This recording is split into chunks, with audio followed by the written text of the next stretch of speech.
first conference loss in Big East history. For the Mountaineers, running back Robert Walker recorded his 6th straight 100-yard game. West Virginia clinched a share of the conference title before a record crowd of over 70,000. West Virginia has done it. This season, the Canes are back in charge. 2 weeks ago, quarterback Frank Costa got the Florida State monkey off his back as Miami rolled to a 34-20 victory over their in-state rival. They said I couldn't win a big game, and they said we couldn't beat Florida State with me being a quarterback. Now the Hurricanes want the Big East Conference Championship back. After a slow start, the Mountaineers are coming off 2 high-powered victories, scoring 71 points offensively, capped by that bizarre last-second win over Pitt last week. Man down the sideline. Oh, he's got it! Touchdown, West Virginia! The Ears want to force a Miami stumble again this year. The Hurricanes just want to extinguish the opponents. Miami, West Virginia, the rematch next.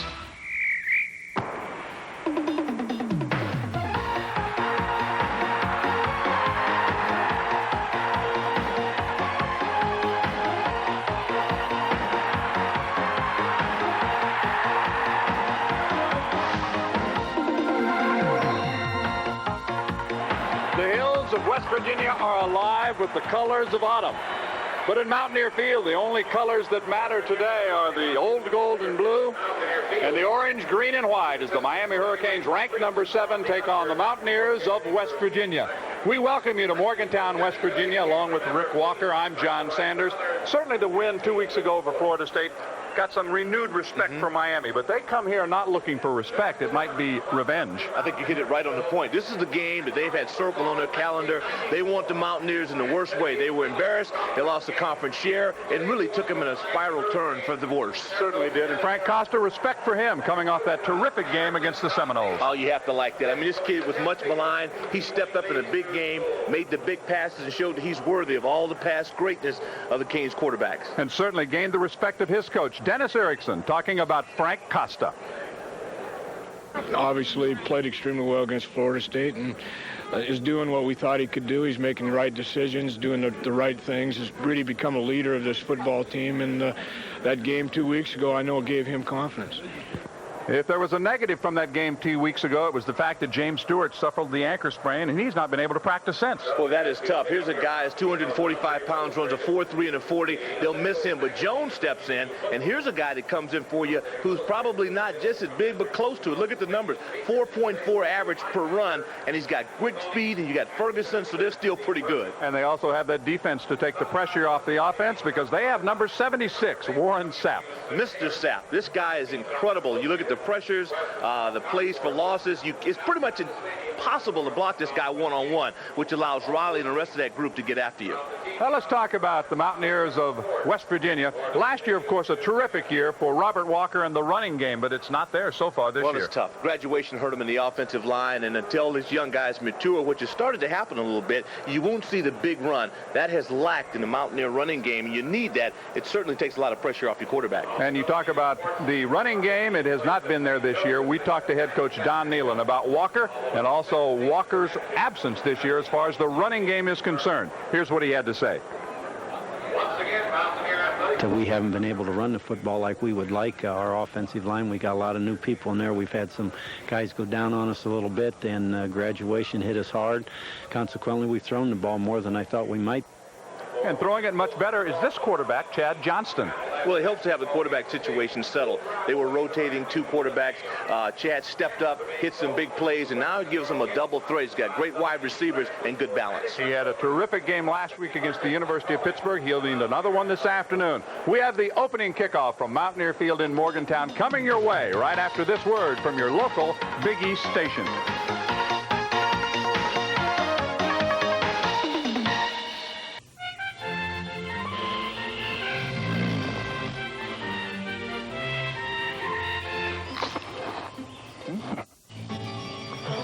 Only one adult cereal could be this much fun to eat. Basic 4. A playful mixture of textures and tastes with crispy flakes, sweet and tangy fruits, and crunchy nuts. Splash on cold milk and get something tasty from the 4 food groups. Basic 4. Tastes so good. Will that be all, son? You'll forget it's for adults. I'm Gardner Brown. And I'm Jan Brown. Did you know that the average family spends hundreds of dollars every year on insurance? And often only get a piece of paper or a 1-800 number to call. We think you deserve more than that. We'll give you straight talk on your coverages, discounts if you qualify, and a price you can live with. We're two agents who care about giving you the best in service on any insurance matter. So call or stop by our Allstate office in South Bureau Square today for an insurance review. We'll give you the service you deserve. Capacity here at Morgantown at Mountaineer Field is just over 63,000, and somehow last year they squeezed 70,000 plus into this fine facility. We should be near capacity on a beautiful fall afternoon. The temperature 59 degrees. The wind very light, will not be a factor. Partly sunny skies are forecast, and let's check out your Rolling Rock Chalk Talk. All right, John, you will start first of all with the Miami Hurricanes. Miami's strength is his defense. The #1 assignment is to stop Robert Walker. Keep him down. I mean, the Mountaineers' ground game has been suffering a bit. The big three, Sapp, Lewis, and Riley, are almost impossible to block one-on-one. They give the Canes a big advantage. Next out, Miami on the offensive side, their leading rusher, James Stewart, is out with a sprained ankle. Larry Jones and Danielle Ferguson, they've got to pick up the slack and give Frank Costa the option to run past. If you do that, boy, he can be tough. As we get to the home club, the Mountaineers, the wide receivers have got to block. You have got to get a big play. And in order to get Walker out on the perimeter, you need wide receivers that can block so you can get a big one. Also, no drops. You're going to have to hold the ball. That would be a key. If you get a chance to move the chains and keep Costa and that company on the sidelines, rather, you will definitely have to do it. When it gets to defense, John, no bones about it. Gang tackle. The Canes live off the short pass and the big run. They take those proper pursuit angles, arm tackles, all the whole deal. It won't cut it. You're going to have to really lock up. Head coaches, a good matchup here. Don Nehlen's had great success. Here are the officials. We'll hear most often from the referee, Buddy Ward, as he handles things. He's handled the coin toss, and Miami has won the toss. The Hurricanes will be receiving. They'll be going from right to left. That's west to east. There is Dennis Erickson in his 6th year.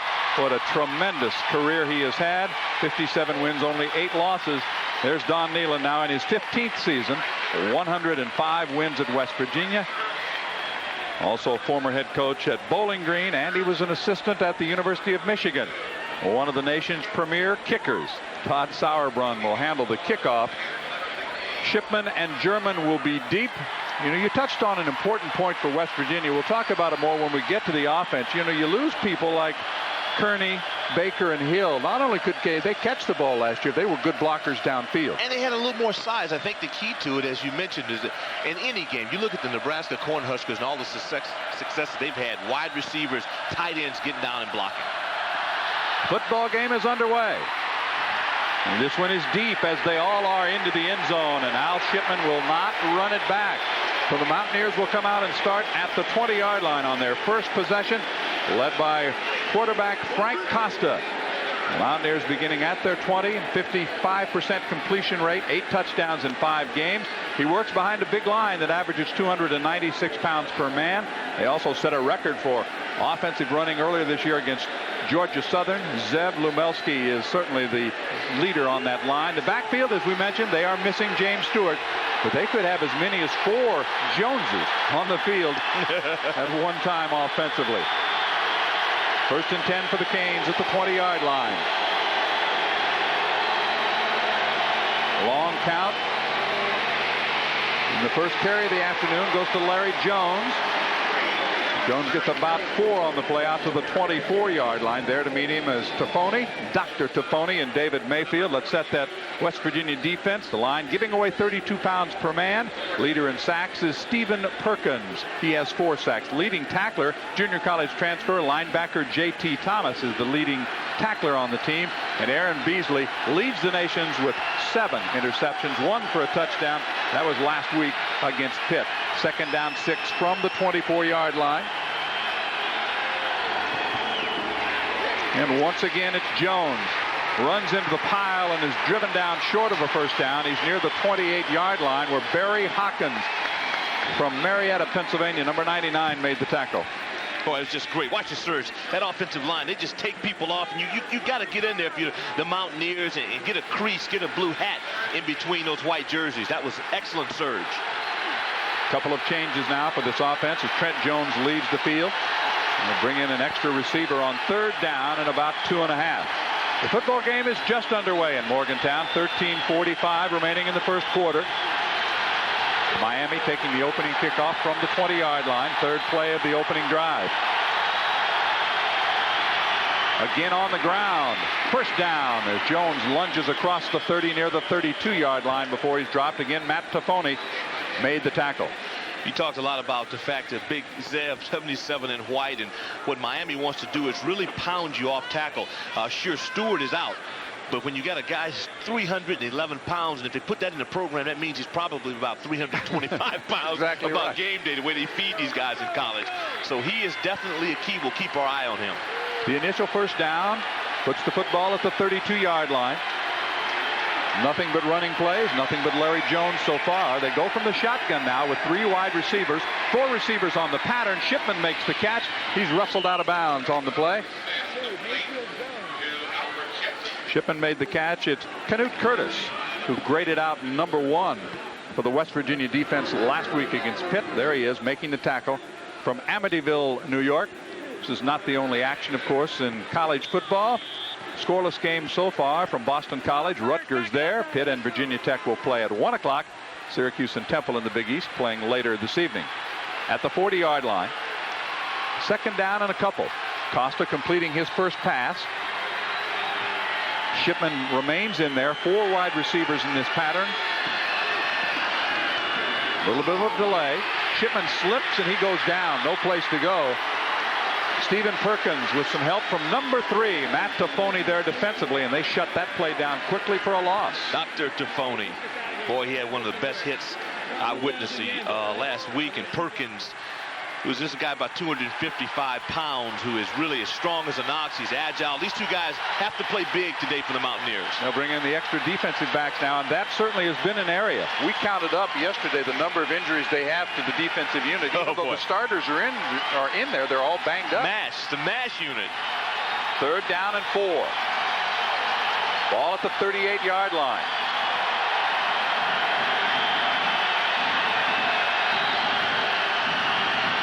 Costa looks, throws down the middle. The pass is broken up. Incomplete. Boy, Manuel, great read. Great read and break on the football. He got between Jonathan Harris and the football, and it'll be punting time for the Hurricanes. You know, we talked a little bit about the dink passes. This is just a great in move. He closes on the football well. No cause for flag on that. That's an excellent defensive play, and then pressure always helps. There's Puppy Wright. A little extra knotted on the quarterback. Vanterpool deep to receive the kick from Mike Chrissy. Chrissy gets it off at about the 30. A good kick that will hang up, and the fair catch called for. Right at the 25-yard line. For West Virginia, pretty good start. One first down for Miami. Then they turn it over. We'll have more football coming up from Morgantown right after this. Still scoreless with 12 minutes to play.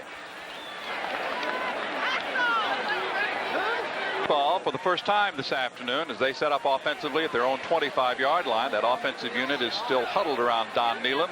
Quarterback is Chad Johnston, coming off the 2nd highest passing game in school history last week against Pitt. The line averaging 276 pounds, but it's young, as Rick mentioned, and Tom Ropsock is the only senior on that line. His job today is to take on Warren Sapp, that's all.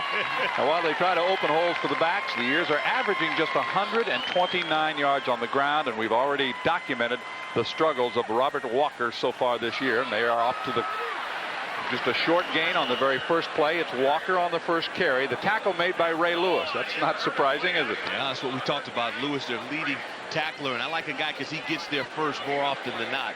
Terrific athlete. He is the leading tackler in the conference. The first play gains almost nothing as Johnson comes back to the huddle. It'll be 2nd down. It's still about 10. There's Johnston, the redshirt sophomore from Peterstown, Pennsylvania, on 2nd and 10 from the 25.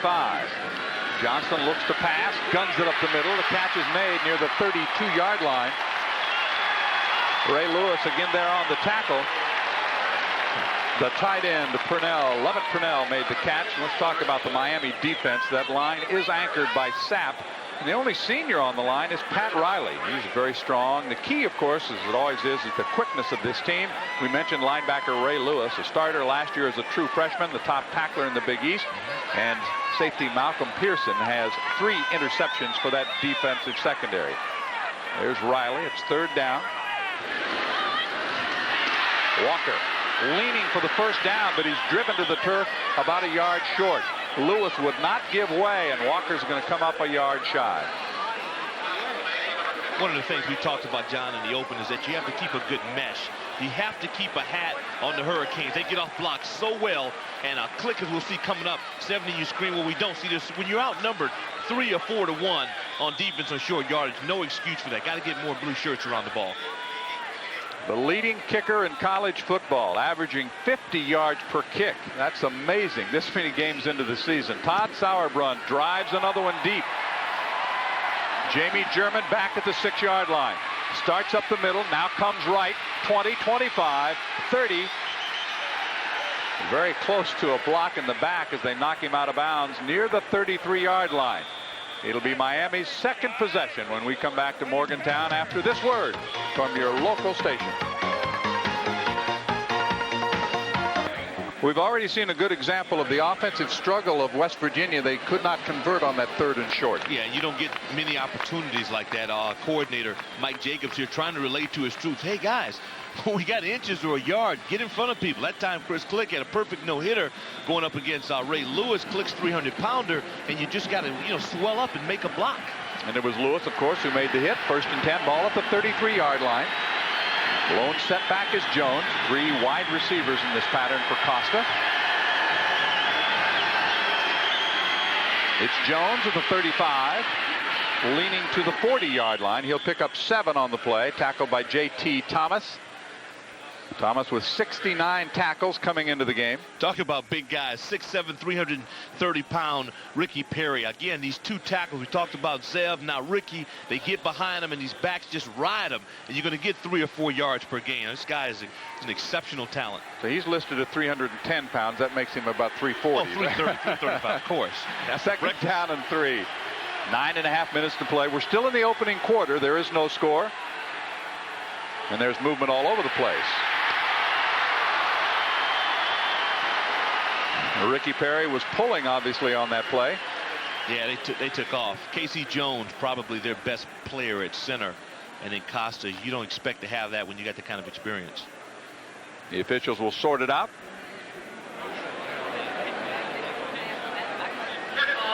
False start on the offense. First penalty. Quarterback says, hut. The ball doesn't come. Guys are moving, so you'll see 2 or 3 of these. One thing about Miami, and I'm sure that Coach Erickson wants to get it done, is penalties. They average 8 or 9. 5-yard penalty, replay, 2nd down. Becomes a 2nd down and 8. They back the football off to the 35-yard line. What gorgeous weather this year. Wasn't that way last year. It was very cold here. Better believe it. But the Canes were ready. They imported some heated benches, which they're using. They have to, I guess. They paid for them. Harris is the motion man. Now he reverses. Costa looks left, throws left. Harris makes the catch and is spun down at the 42-yard line. Charles Emmanuel, number 2 there defensively. I think he's going to be a little short. You keep him in front of you. That's all you can ask for the secondary. And I'm sure that's been the thing for Washington, Mayfield, Beasley. Just let these guys stay underneath and then tackle well. Jonathan Harris from Houston, Texas. And that is the state that has produced the 2nd most Miami players. Obviously, they don't need to go too far in the state of Florida to find football players. Backyard. Matter of fact, there are 18 players from Florida, including 8 from Miami on the West Virginia team. 3rd and short. He's got the first down. J.T. Thomas made the tackle on the play. But we do have a flag down once again. It's Jones who's done the bulk of the carrying. There is Lumelski, the senior on that line. That's who you run behind. You're here with Perry, 73-77. You just hug them. These guys are they're monsters. 6'7", both 300-pound plus guys who can really block well at the point of attack. Against the defense. They'll take they will take that 5-yard penalty because it's a first down. Pushing the football out to the 48. It appeared that Perkins was a little tight on that. This guy can't even get in the huddle. See, their tackles don't fit in the huddle. 8 minutes and 14 seconds remaining, first quarter. Scoreless game so far from Morgantown. A sun-splashed Mountaineer Field. 15th year that they've played here. They've played terrific. This is not a friendly place to come. Pump fake, now going deep, and there he is. Way out in front is Jones. He catches at the 10, into the end zone, touchdown.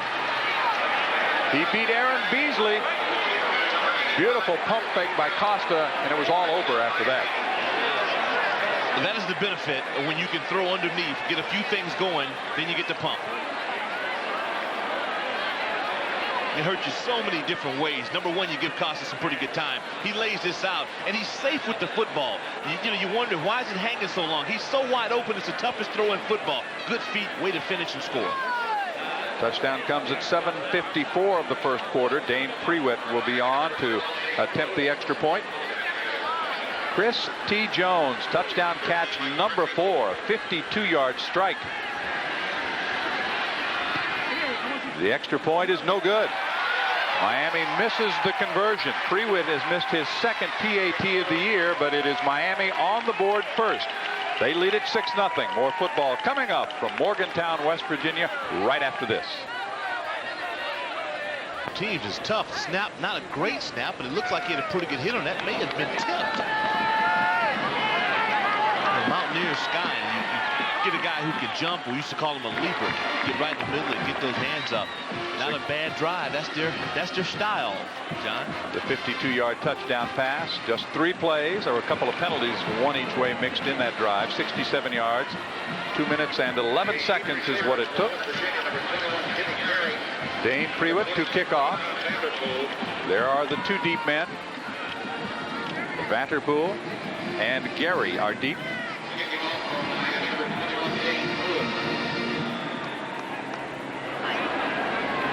John, notice what else happens after this big play. The crowd. Yes. Takes the crowd out of the game. They'd like to keep him out of the game.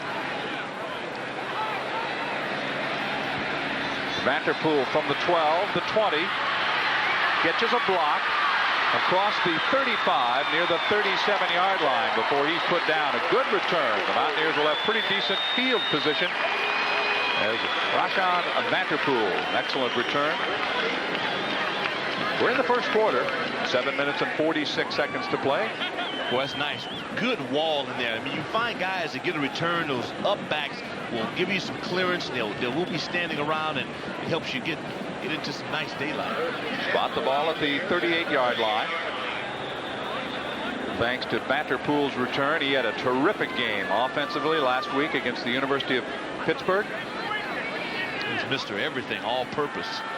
He'll be split wide to the left side. They put Freeman in the slot to the left. Walker is the lone setback. They split Abraham to the right. Play action fake. Looking down the middle.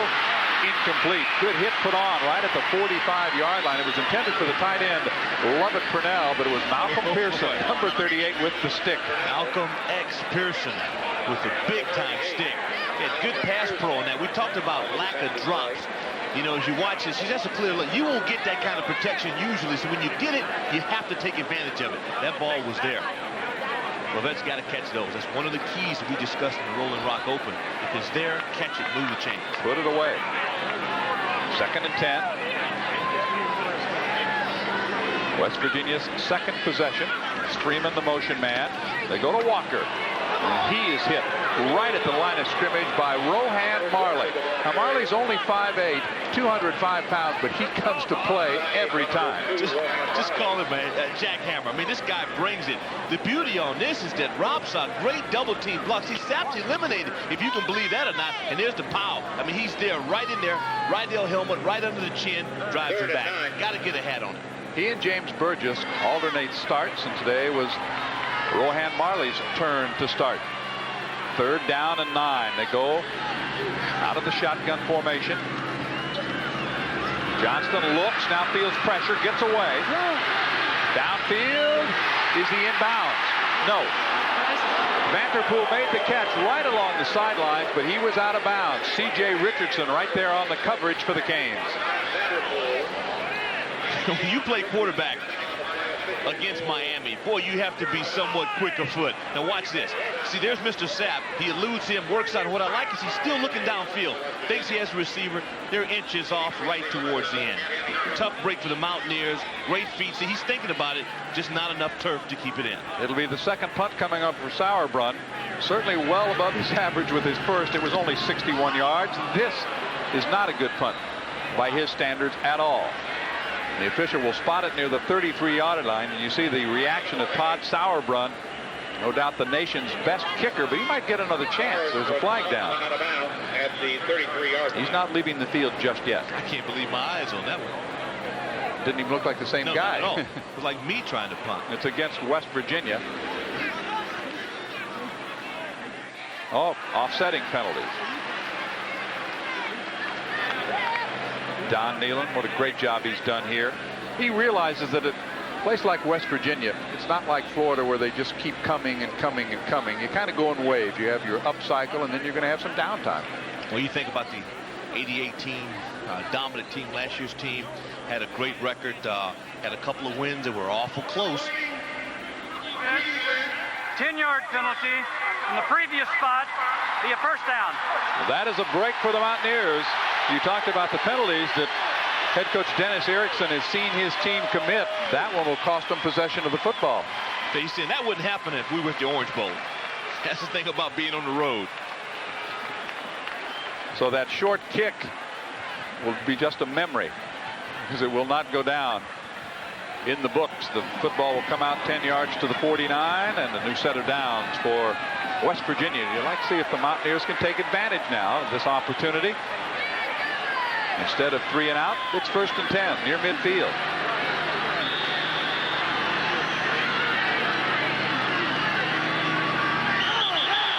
Popping off on the left side was Kenny Holmes against Chris Click. Let's see which way they're going to walk. It's encroachment. That's another 5 yards.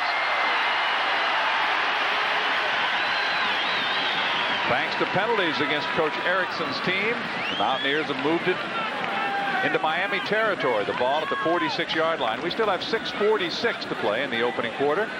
Along with Rick Walker, I'm John Sanders. Great to have you with us this afternoon on the Big East Football Television Network. First down 5. Freeman in motion. It's Walker with it. No place to go. What a great charge by Kenny Holmes. He just pushed his blocker right back into the play, and Sapp came in to finish it off. A loss of 5. I have to wonder what Chris Click's thinking about. This is twice now he's had an opportunity to do some things. This is a straight dive, and he's going backwards. I mean, Kenny Holmes, I'm sure this guy's strong in the weight room, but that's ridiculous. He's taking a 300-pounder, putting him on a forklift. He crushed him. Brought it back 5 yards. 2nd down and 10. Kenny Holmes from Vero Beach, Florida. Doesn't look friendly. Vanderpool and Minifield are split far left side. Jimmy Gary is split far to the right. I think we're going to have a delay of game call. Yes. The play clock at exactly 6 minutes to go is wound down to 0, so it took them too long to get the play off. It'll be 2nd down and 15. Penalties helped them to get into Miami territory, and the loss and another penalty moving them back. It's my philosophy that over a course of a game, these flags will work themselves out.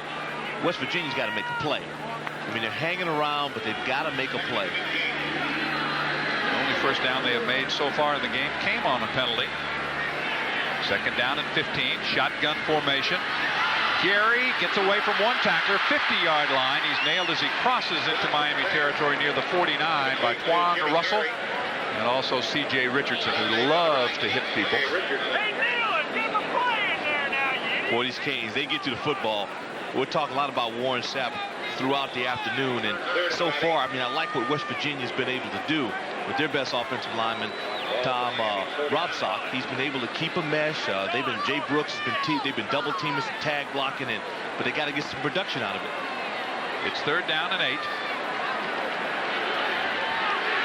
from the Miami 49. Again, it's the shotgun formation, trying to set up a screen. Walker's there, and so's the defender. Immediately on the play was Ray Lewis. He smelled the screen, and he makes the hit for a loss. Back at the 46-yard line. It'll be 4th down. Number 52, Ray Lewis. A lot of no-hitters for the Mountaineers. They're trying to take advantage of that quick pursuit of the defensive line. See, as you watch, Ray gets in, and there's Buddy. Buddy's looking around going, hey, look out. You don't need a lookout block. You need a guy to get in and chip out and help you. Jamie German will be deep. Again, an out-of-character punt. That's 2 in a row for Sauerbrunn. I'll bet he hasn't done that in his entire career. This one's out near the 27-yard line, and he's not happy about it. It's 6-0, Miami leading West Virginia. We'll be back with more Big East football from Morgantown in just a moment. About Sauerbrunn, because I have never seen him kick 2 in a row in that fashion. I don't know if I'd say a lot to him. That's probably, he's been going all the way back to Pop Warner before he's had 2 shanks. 27 yards on that kick. Still comes out to a 44-yard average. That would be good for a lot of kickers. It's not in his mind. The football at the 27-yard line. The Canes will have it for the 3rd time here in the opening quarter. Picked up a first down, then punted on their first possession. Took them 3 plays to cover 67 yards the second time they had the football. The miss of the extra point and the 6-0 football game as Miami prepares to start from its own 27-yard line. And it'll be nothing but Big East football for the Canes for the rest of this year. They're only 1-0 in conference play. There's Costa from the shotgun. This is a 5-receiver formation. They're all out. Shipman comes back, makes the catch at the 30-yard line, gets some help, lowers his head, and down he goes near the 31-yard line. Yeah, great deep team pursuit. That is excellent. Thomas and Emmanuel finally teaming up. Charles Emmanuel with the stop. John, we talked a lot about the passes, the short passes underneath. Now watch the blue shirts. They go in, I mean, in reckless abandon. These guys are getting to the ball. They're trying to get off blocks, and they converge. That's the way you coach it. Pretty good block by Jamie German there as he came up. I wish you like those blocks. You can pick them off when they're coming back. Yeah. It'll be 2nd down and 6 from the 31-yard line. 3 wide receivers all split to the left side for Miami. Instead, they come straight ahead near the 35 and come up just a little bit short of that first down. Thomas made the tackle on the play. Stop made by Steve Perkins. And it was Danielle Ferguson out of Columbus High School in Miami who carried the football. 3rd down. I like JT a lot. He is really active in the middle. It'll be 3rd down and a couple from the 35. And once again, the fans, all 65,000, minus about 500 or 600, I suppose. They're here. They're just out in the parking lot. They're still tailgating. Time is called. The officials take time out. I'm not sure exactly what this problem is all about. We'll sort it out. We have a sideline warning. Team needs to get back. The Miami players a little too close to the sidelines for the satisfaction of the officials. What's the penalty for that? Do you know? Oh, man. A sideline warning. That's a good one. Nothing like playing on the road. Clock moving again inside 3 minutes.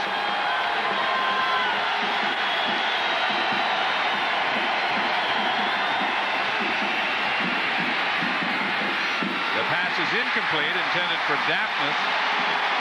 The tight end could not hang on near the 40. Harold Kidd, number 22, the senior from Florida. He's from Okeechobee, Florida, with the pass breakup and the 4th down. Yeah, that's what you miss. I think you miss a James Stewart on this one. They go back in short yardage situation, trying to get a little tight end. The pass is behind him. Not a great pass. It allows Kidd a chance to recover, and he makes the play. Vanterpool deep to receive the kick. Chrissy's first was 37 yards.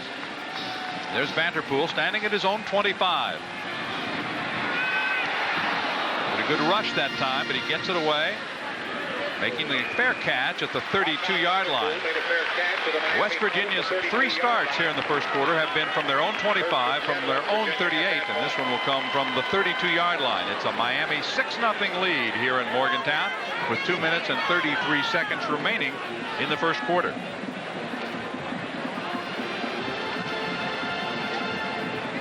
I'm not sure how they got 70,000 plus in here last year. They must have been standing on the rooftops of the athletic buildings, the football offices. I'm surprised they reported it. I'm sure they were here. They were hanging off rafters. They were on the lights. I mean, that was didn't get any bigger. It was the biggest win I had to be ever here. Well, there was one other very big win they had here, and that was a Penn State team. You know how they feel about that. About that. Pennsylvania. Play action fake. Johnston with some time. The pass is caught for a first down. Making the reception is Zach Abraham. Run out by Chad Wilson. The Mountaineers get their first down offensively. They did have one thanks to a penalty, but the completion to the offensive player of the week right here. Had to happen sooner or later. Pretty basic out, but as we talked about in the open, got to catch him. See, I like this. I like the way he finishes. Wide receiver, low in that shoulder, picking up an additional 2 or 3 yards. Good gain on the play out to midfield. An 18-yard pickup for Zach Abraham from Wheeling, West Virginia. And how great it is to have a young man from this area have a career game as he did last week against the University of Pittsburgh. Walker on the inside handoff, and he is wrapped up immediately by Pat Riley. You talked a little bit about Riley. There is a flag down, but he was all over Walker there for no gain. The penalty will 300-pounders lost 10 or 15 pounds of body fat in the offseason. Really tried to get lean. Has good speed, great strength. He's 6'6", and when you're playing next to Warren Sapp and you have Ray Lewis in the middle, I call it that triangle. Formation. Not enough men on the line of scrimmage against the offense. Decline. Second down. The penalty declined. It'll be second down. They give him a yard on the play. Let's make it 2nd and 9 from the 49-yard line, and Don Nealon's turn to rail just a little bit. It does make you sick. You know, you negate a good play by an alignment. Out of the shotgun, fake the inside handoff, and the pass is intercepted. Picked off by Carlos Jones. And Jones fumbles it. Here comes Sapp, I think. Look at Sapp run. Well, he's an old tight end, so he's That's still right. got some wheels. He is a tight end, and he spikes it for good measure. Gerald Long made the tackle. The pass was intercepted by Carlos Jones, his 3rd interception of the season. And Miami comes right back after the INT. Shooting, they just shoot yourself in the foot. Warren Sapp, now, they toss the ball around a lot with Miami. They actually practice this. One of the things that Greg McMackin wants to do is have his defensive players be able to get on offense real quick. So they actually have drills, and when a guy gets a pick, you know, they'll toss that ball around by design, and they try to create more of a big play. They tossed it around a little bit on that interception return, and Sapp finally wound up with it. They ran him out at the 25-yard line. Lone setback is Ferguson, who has a quick word with his quarterback. You've got Chris T. Jones, who caught a touchdown pass earlier to the left. They go instead to Ferguson. He'll get about 5 yards on the play. Tackled by Barry Hawkins, the nose tackle. It'll be second down. Let's credit him with 4 on the play. Stopped at the, no, let's give him 5. 2nd and 5 from the 20. Hawks got his work cut out for him. I mean, he's going to definitely have to play big going up against KC and, you know, Allen, those guys for the Hurricanes. It wouldn't surprise me today, John, if the Canes were to get a little closer, we wouldn't see Ryan Collins at quarterback. We think we will see Ryan Collins at quarterback in the second quarter no matter what. Ferguson dropped for a loss. He was drilled on that play by John Browning, a redshirt sophomore from Miami. You know, we talk a lot about the Canes up front, their front 7. Mountaineers have some guys that can play as well. See, that's just a great way to beat the block, keep your outside shoulder free, work upfield. That was picture perfect. It brings up a 3rd and 9. The loss all the way back to the 24, a loss of 4. Just 22 seconds remaining in the first quarter. Miami leads 6-0. The Canes 1 out of 3 on 3rd down. They'll go from the gun. Costa sets, looks, feels pressure, rolls, throws toward the end zone. The catch is made at the 5-yard line. Slammed down at the 5 is Jamie German. He made the reception right along, excuse me, not Jamie German. It was Jonathan Harris, number 3 out of the backfield, who made the catch. Boy, Harris snuck out on this. Steve Perkins did about all you could ask for. That's the way you flush the quarterback out of the pocket. It Costa shows some mobility. Nice strike on the run. It's a good operation. First and goal now from the 5. That is the end of the first quarter. Miami will have a first and goal at the other end of Mountaineer Field when we come back. First 15 minutes are in the books, and Miami has the game's only touchdown. They lead it 6-0. The second quarter is just ahead. They play pretty well defensively. A couple of mistakes, but when you talk about looking at films, they may regret a few things they've done so far in the first quarter. They hate themselves in the first quarter. I mean, whenever you get the Hurricanes in third down situation on every series, you have a chance to make a play. They give up one big one, and that's one thing you don't want to do. You want to make the Canes earn it, have them go long distance if they're going to score. They still got a shot at this, but somebody's got to step it up and make a play. I like Perkins and Hawkins so far up front. These guys have played well. I'm John Sanders along with Rick Walker, and you're watching Big East football this afternoon from Morgantown, West Virginia. A beautiful autumn afternoon. We thought when we got to the 5 we might see Ryan Collins. It is Frank Costa right now. A double tight end formation. The lone setback is Ferguson. He'll have the football. Drilled as he gets to the 4, then flipped forward to possibly the 3 in the arms of J.T. Thomas, the middle linebacker. That is the way you feel. That is the way you feel. I like that. We will get the chance to watch two great middle linebackers. Watch Thomas come in, sticks that Rydell helmet right on the ball.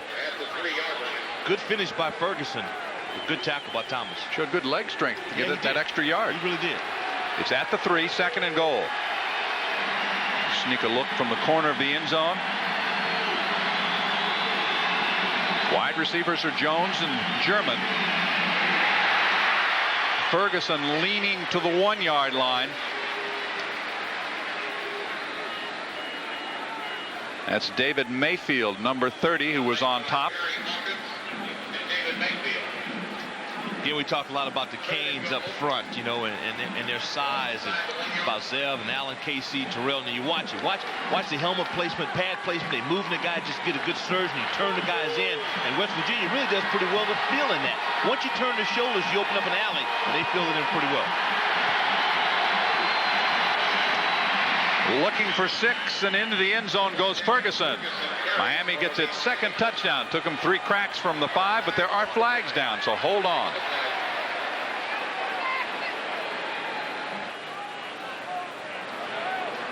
The penalty was against the Mountaineers. It is declined, and the touchdown will stand. A 1-yard touchdown for Ferguson with 13:43 to play in the half. I like this ground angle. As you watch it again, everybody's got a place, helmet placement. Unlike when the Mountaineers are on offense, you see somebody's pinned up, and then you get a good back like Ferguson just to follow his way. Route 66 into the end zone.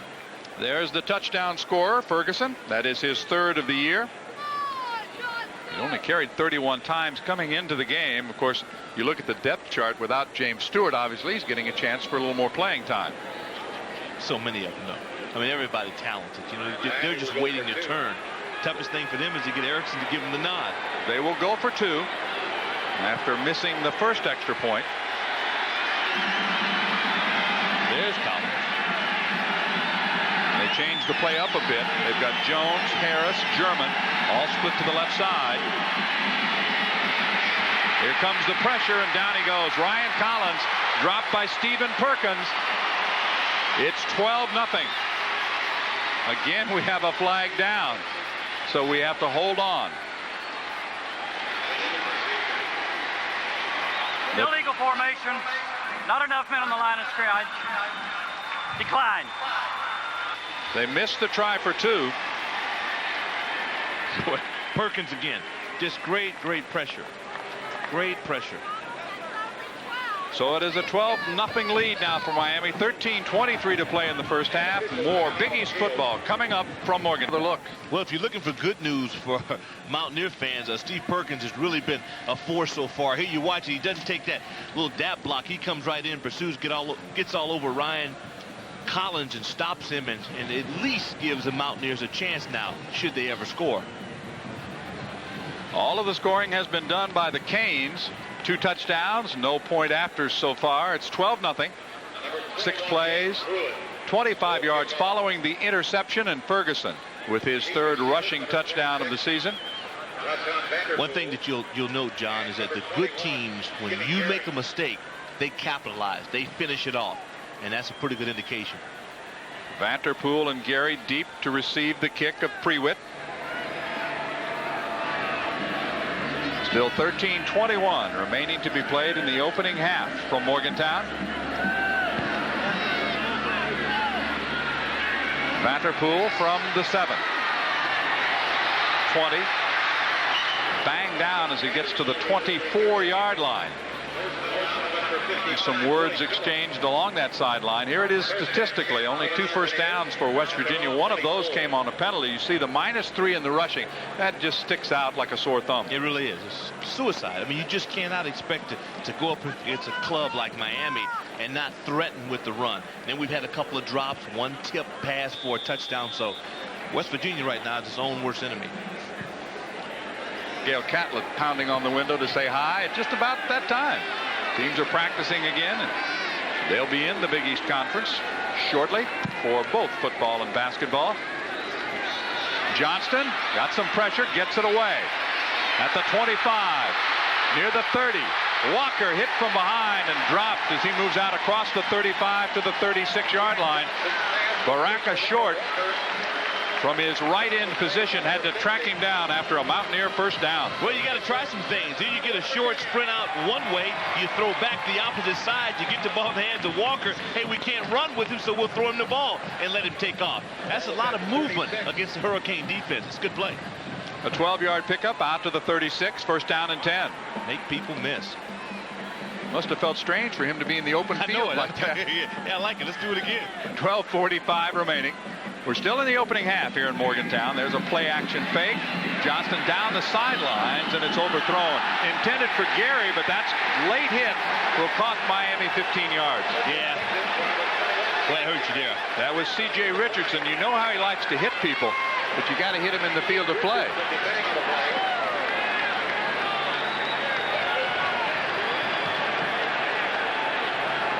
Yeah, it hurts you because you get the crowd back in. See, this over. And he knows where he's at. You can't do that. He's a great football player. You got to play, hold your emotions. You got a chance out of bounds on the defense. 15 yards, first down. That'll put it in Miami's half of the field at the 49. Yeah, that hurts you. Richardson quickly moves out to cover Zach Abraham. No place to go. A flag is down in the backfield. Walker does weave his way forward for 4 yards to the 45. Carlos Jones coming up to make the tackle, but let's check the penalty. I'm guessing hold. Yeah, but see, this is not the club you weave against. Holding on the offense. 10 yards. Replay, first down. So the field position that was gained is going to be given back. See if we can pick this up. Oh, boy, that's more than a hold. That's a seatbelt. I mean, he clapped seatbelt on him. That's a buckle up. He had all of him. Not to say that linemen don't hold, but you got to be crafty about it. You never hold when you're in the open end and there's nobody next to you. You got to grab and let that hand go down. Boy, Purnell, that was bad. First and 20. Football backed off to the 41-yard line.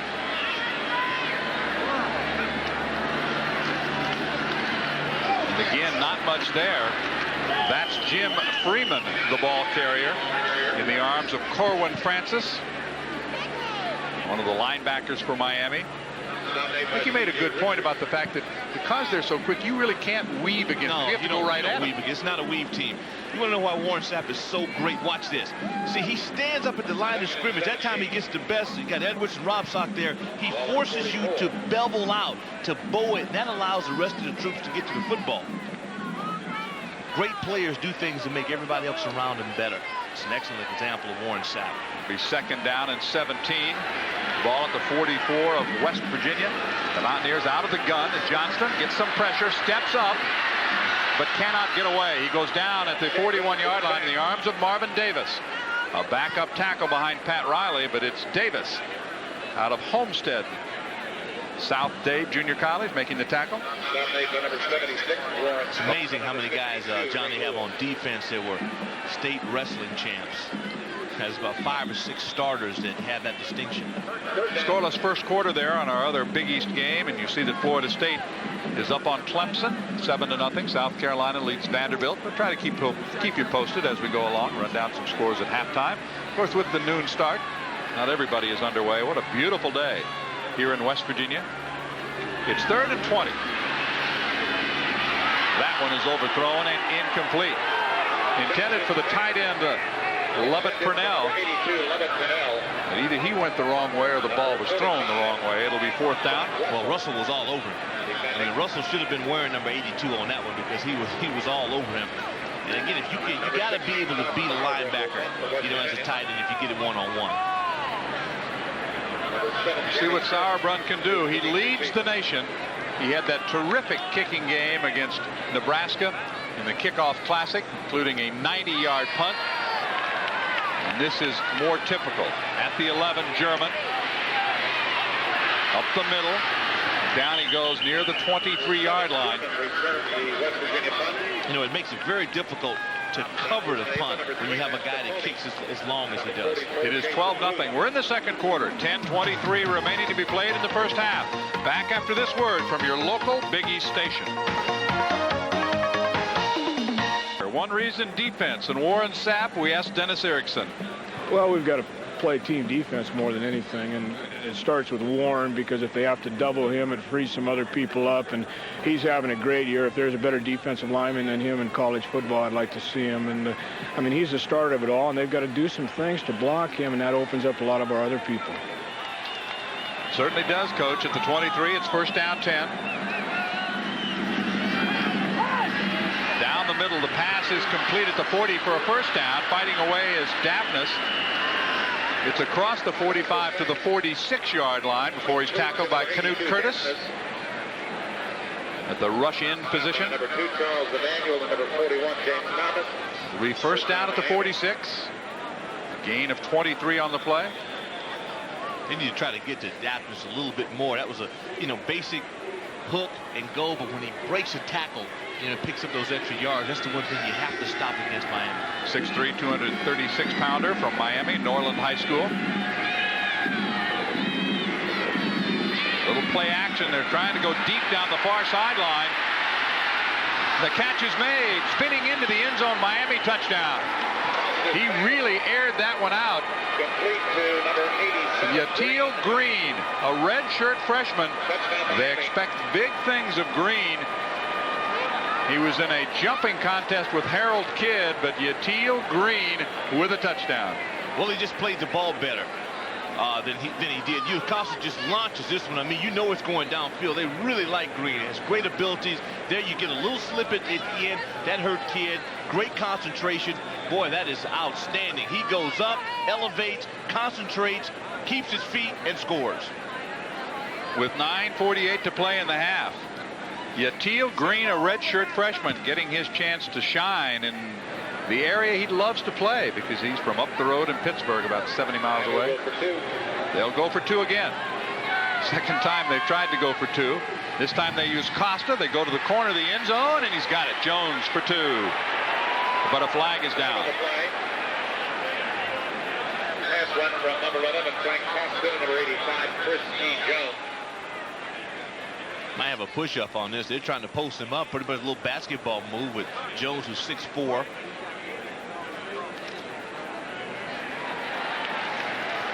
Kidd 5'11".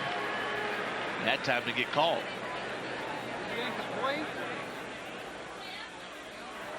Pass interference against the offense. 15 yards. Replay the try. They'll try for 2 again. Yeah, kind of push off right at the end. He goes up for it, but prior to the launch, they had just a little separation. Well, they've changed their mind now and decided to kick it. Pruitt to attempt the extra point from the 25, so it becomes a 35-yard extra point. They've had some tough times.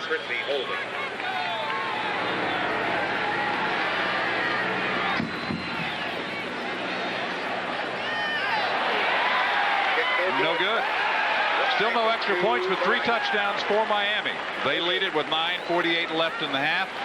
With the score, Miami 18, West Virginia 0. We'll be back after these messages.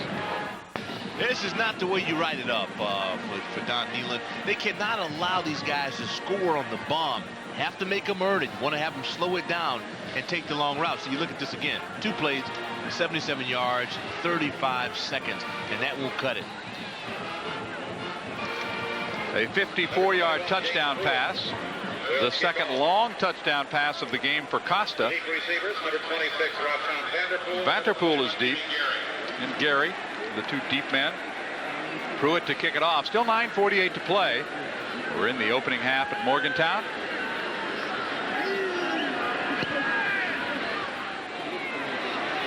Vanterpool from the 9. Up in the air and down he goes at the 20. The ball is loose, but it belongs to the Mountaineers. Vanterpool could not hang on as they really upended him around the 20. Yeah, Juwan Russell on that kick team. You know, you hope you can generate something with the kicking game, but boy, Russell, I mean, he skies on it. Pretty good hit, and it's a trailer hit. The ball gets loose, and they're a little lucky on that one. From the 20 for the Mountaineers, there's Vanterpool, number 26, a redshirt sophomore from New York. Johnson 6 of 11 thus far for 36 yards. And we'll cut it. They're going to have to try to get a big one in this. Play action. Down the middle, bobbled, and intercepted. That's Malcolm Pearson with his 3rd interception of the year. The second time an interception set up by a pass that wasn't caught. Boy, Malcolm X Pearson on this one. And you can't blame the quarterback. I mean, the quarterback's job is to get the ball in the range so that the receiver can make a play. At that point, you got to do it. You got to come up and deliver. Good pass pro. No Warren Sapp, no Riley. Ball is there. Got to catch it. Then you tip it. Then Malcolm X comes through. He makes the grab. Kane's back on the field. Leading 18-0, and there is Pearson. Miami will have it at the 37-yard line of the Mountaineers. See what Collins does. Reverse to Jones. He slips. West Virginia fans thought he was down back at the 43-yard line, and we'll see what the officials do. Thomas making the hit, but it looked to me also like he slipped that time and may have gone down. Puppy Wright played that pretty well from a linebacker standpoint. You have to expect maybe you're going to get a little razzle-dazzle coming off a big play. They are going to say he was down, but we have a flag down as well in the vicinity of the 38-yard line. We'll let our officiating crew sort that out with 9:20 to play. Ryan Collins. Offside on the defense. 5 yards. Replay, first down. Now that wipes out a loss and turns it into a 5-yard pickup. Here we see, yeah, that's clear. He's down. Still the pursuit is there. There's enough blue jerseys there that they weren't faked out by. And we were told that Ryan Collins would play in the second quarter. He's in there. Collins quarterbacking at 1st and 5 at the 32-yard line. Play action fake. The throw is short. Run out of bounds. About near the first down marker. Trent Jones. He's got plenty for the first down. Here's Collins. He came on to start at the end of last year. Of course, when you're not playing, you're not happy, and he's not happy. No, you're not, but I mean, they want to win. I think he's accepted this by them increasing his role. Big move for him to come up and have the big play against the Seminoles. And now it just gives the defensive coordinators nightmares. You have to deal with 2 completely different quarterback types. Exactly right. Ball's at the 21-yard line. 1st and 10 after the pass completion. This is Jones trying to get outside at the 20. Leans forward to maybe inside the 20. And once again, it's J.T. Thomas, the leading tackler, to make the hit. Gain of just 1, 2nd and 9. You know, really, you take away the big plays, which you can't do on the score. But this front 7 has played pretty well. I mean, they have not been dominated in no respect, with the exception maybe some short yardage situations, but the secondary is going to have to come through. Somebody now has got to strip. You need a fumble, a tip, something to work on. Good fortune for the Mountaineer defense. A.C. Tellison is in the ball game on this series, but wide to the right. And now Ryan Collins decides he sees something he either didn't like or didn't understand and calls timeout. So we will take a break. 8:12 to play in the half with Miami 18, West Virginia 0. Back after these messages. Again, tough guy. I think it happens absolutely. He comes in, gets the hit, then you see him drop off, and he still lays down the ground. Sometimes you get a stinger right on contact, and that thing will run all the way down your arm, down your back. I mean, it will scare the dickens out of you, but usually players are able, once they get a little ice on you, you can come back. They have no fewer than 11. Now make it 12 players on the defensive side for West Virginia with various bumps and bruises. Second down and 9. Ball is at the 20-yard line. Play action fake. Looking for Tellison. He's not open. Collins throws toward the end zone, incomplete. He threw that one away. He did have A.C. Tellison down there, but there was good coverage defensively. The pressure up front coming from Hawkins and Curtis. Yeah, Hawkins, Perkins, these guys have, and Curtis have been real active. That time Curtis kind of gets beat. He spins out to keep you square and then continues to pursue. There you saw the speed of Ryan Collins. Trying to put touchdown number 4 on the board for the Hurricanes. A 3 wide receiver formation. Larry Jones, the only setback. Third down, 9 from the 20.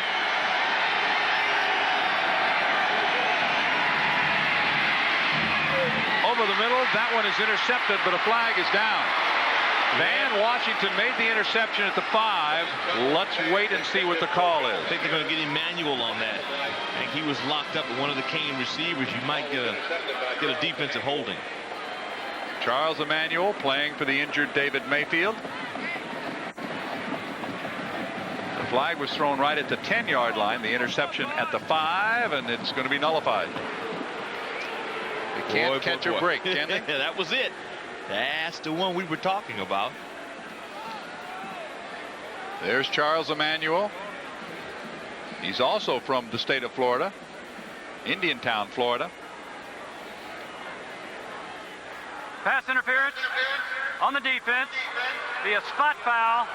First down. That changes everything. It really does. Emmanuel, you'll see him. He's up as a trailer, and there he is. A little contact. Little contact on Harris. It's right at the 10-yard line. It'll be first down. Everything has gone wrong for West Virginia.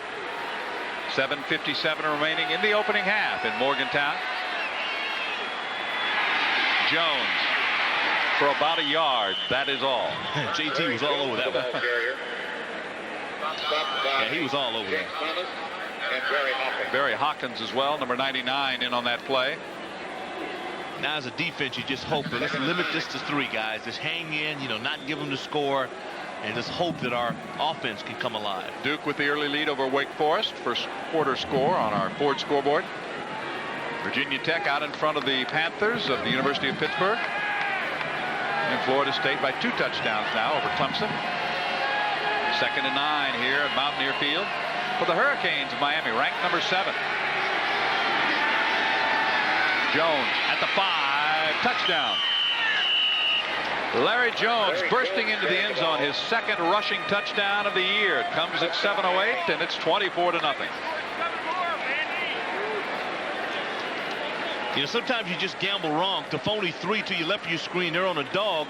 They go on the opposite side. That time Puppy Wright didn't have a chance going up against Ricky Perry, who's a monster. He engulfs him. Bottom line, Jones scores for the Canes. And Pruitt is going to come on to attempt to kick the extra point. Jones, 9-yard run, 4th Miami touchdown. This kick is up, and this kick is good. 25-0 with 7:08 to play. The Canes have capitalized on a couple of interceptions. They've had a couple of big strikes. They've got a 25-0 lead. Yeah, but see, you can never negate the fact that they had an interception, and it was called back because of penalty. Pretty good idea, Steve Dunlap, the defensive coordinator, to go for it, have a run through, but they just guessed wrong. Around the WNJR College Football Scoreboard. Don Nehlen's club having all kinds of problems Nothing in the second quarter. here in the first half. And he talked all week about looking forward to the challenge that Erickson and the Canes present. He said, we're going to come and we're going to play hard. But they've made some mistakes, and they just have not been able to get anything going consistently offensively. Well, you know, in most cases, Miami is not going to give it away. You know, you're going to have to make some catches. They've had 2 drops that have hurt them, and hurt them real bad because of 1 tip and 2 tips have resulted in interceptions, which the Canes have gone down and scored with. Larry Holton, the running back coach, a good guy. You know, he's a little bewildered because his star pupil, Robert Walker's not been able to break one. 37 yards, 2 minutes, 27 seconds later. Jones into the end zone from the 9.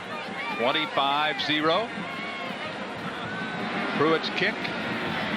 Vanderpool will take it from about the 3-yard line. Got across the 20 to the 22, and again, Quan Russell on the kick team. He's all over the place. Guy likes to play football. I think so. A lot of those defensive players, hey, they'll volunteer for special teams. They just want to go out and get a free hit. Pearson's interception set up that last touchdown. Russell comes off. The ball is spotted at the 21-yard line. With 7:03 remaining in the half, it has turned out weather-wise to be a beautiful day here in West Virginia. Football-wise, not so much fun for the ears.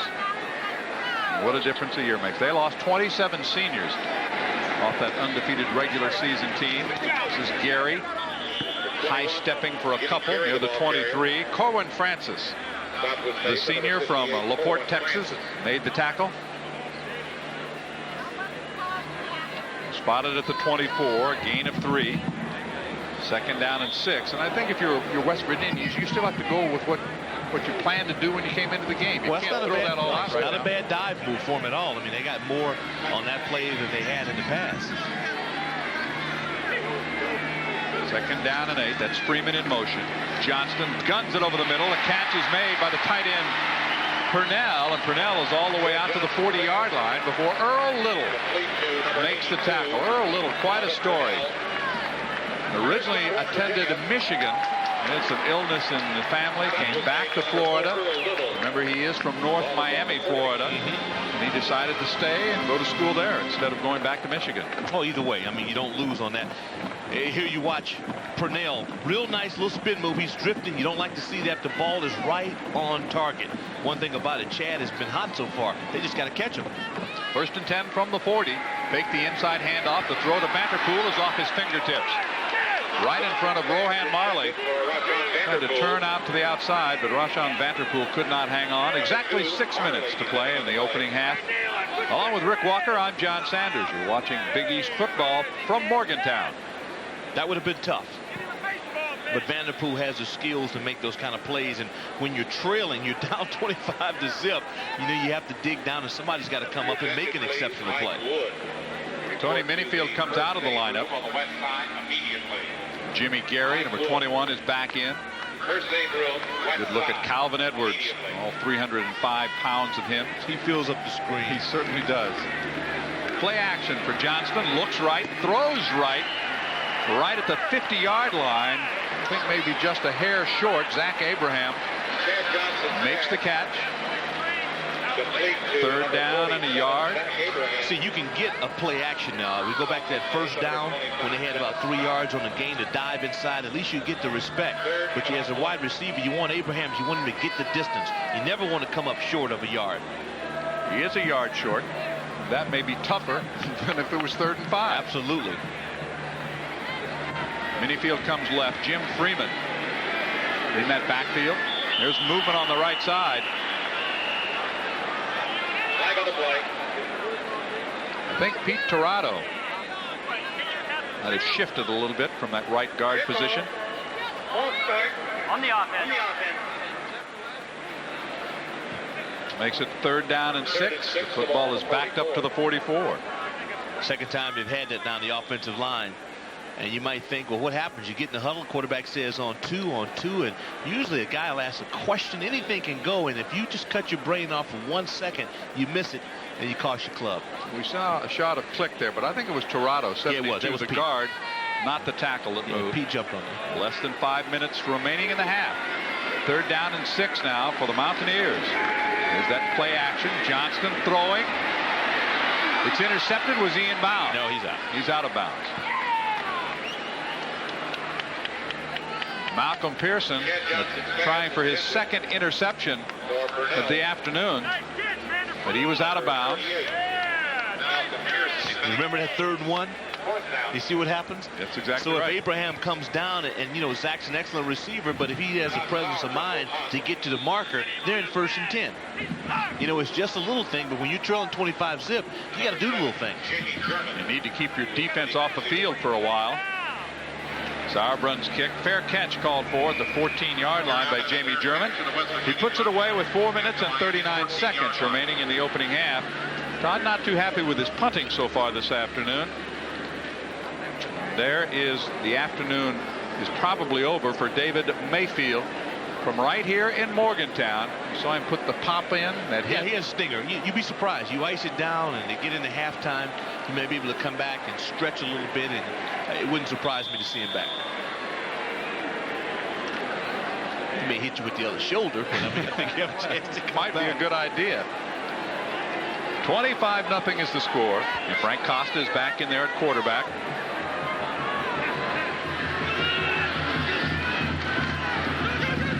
Fakes the handoff, and he's going to be sacked back at the 5-yard line by Canute Curtis. Curtis with his 3rd sack of the year.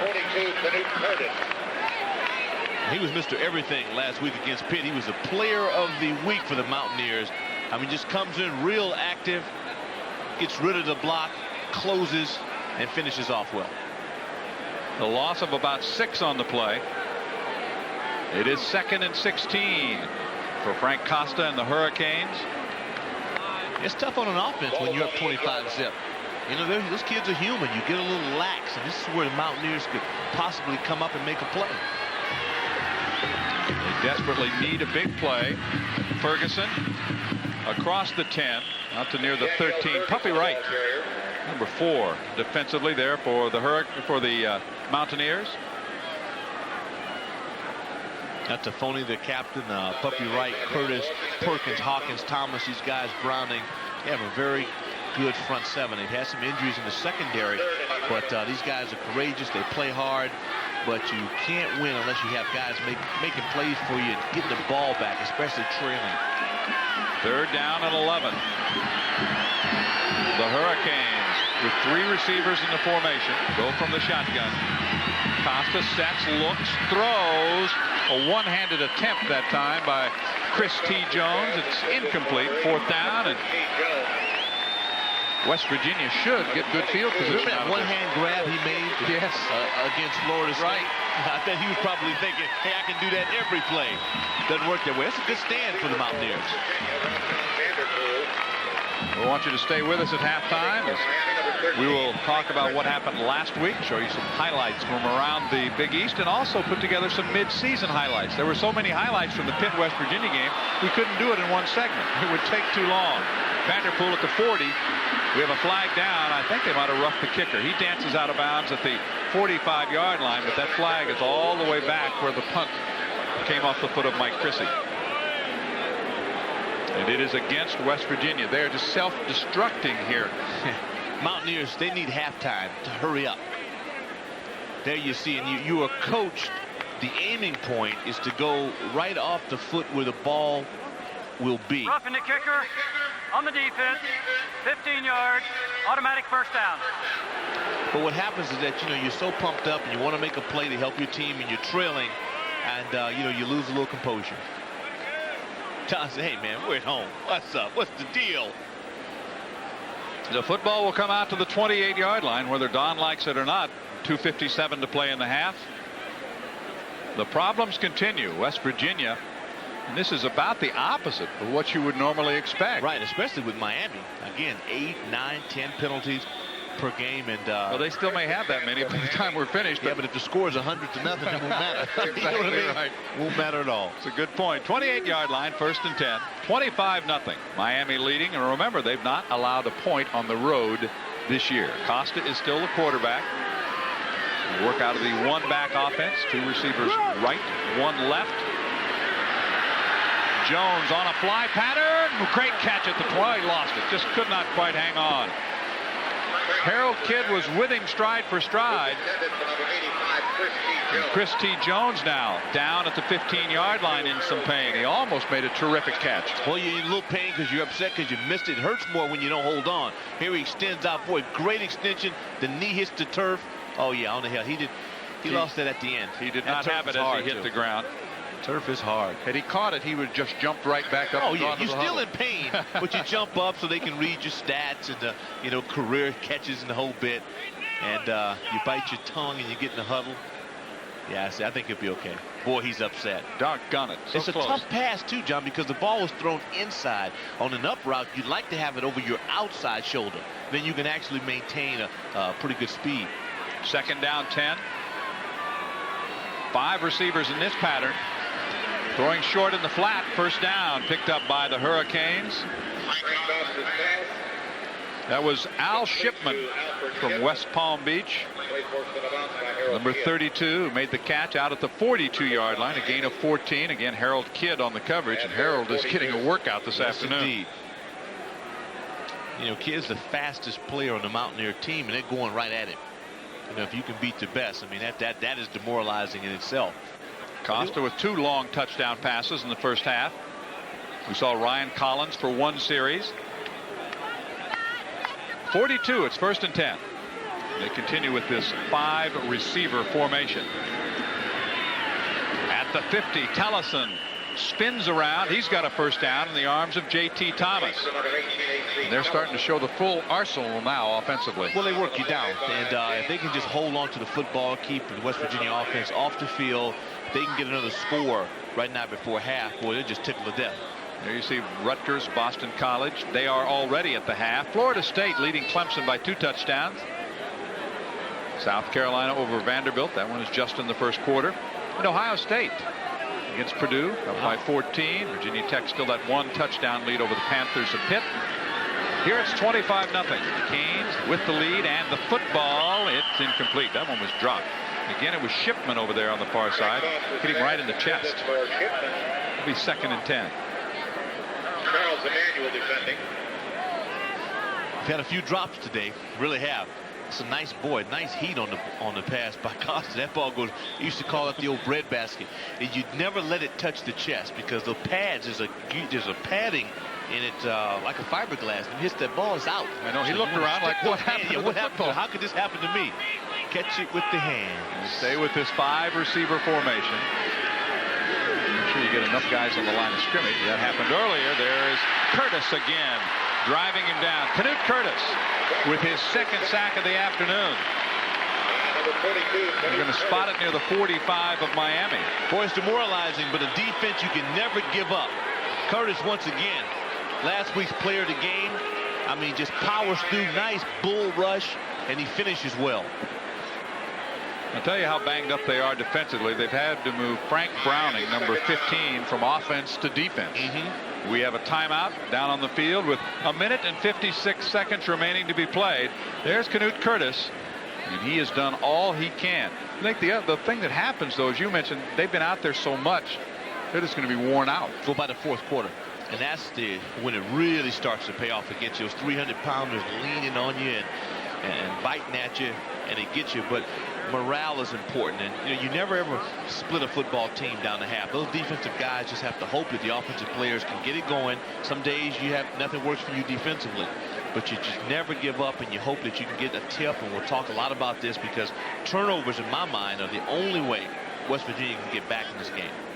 And of course, with a team like Miami that likes to put the ball in the air, they like to make big plays, there's the potential for that. They'll continue to throw. I mean, there are a lot of teams up 25-zip at this point would be dive right, dive left, dive right, dive left. So you're going to have some chances. Well, this is certainly a change for the Canes. Remember last year, Mayfield heading up toward the dressing room. See if he can get himself together for the second half. At the 45-yard line, it's third down, long yardage.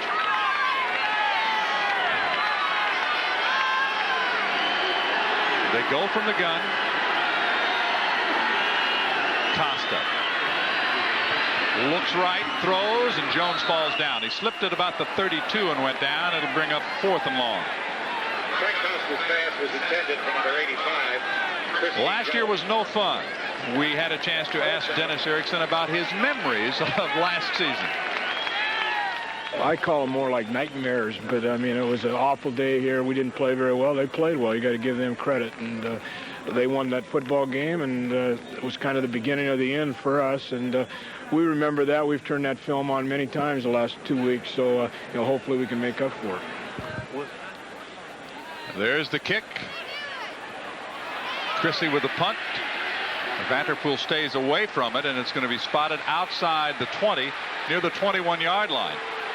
We way back at the 45. We had a lot of extra contact involving Frank Browning and the kicker, Chrissy.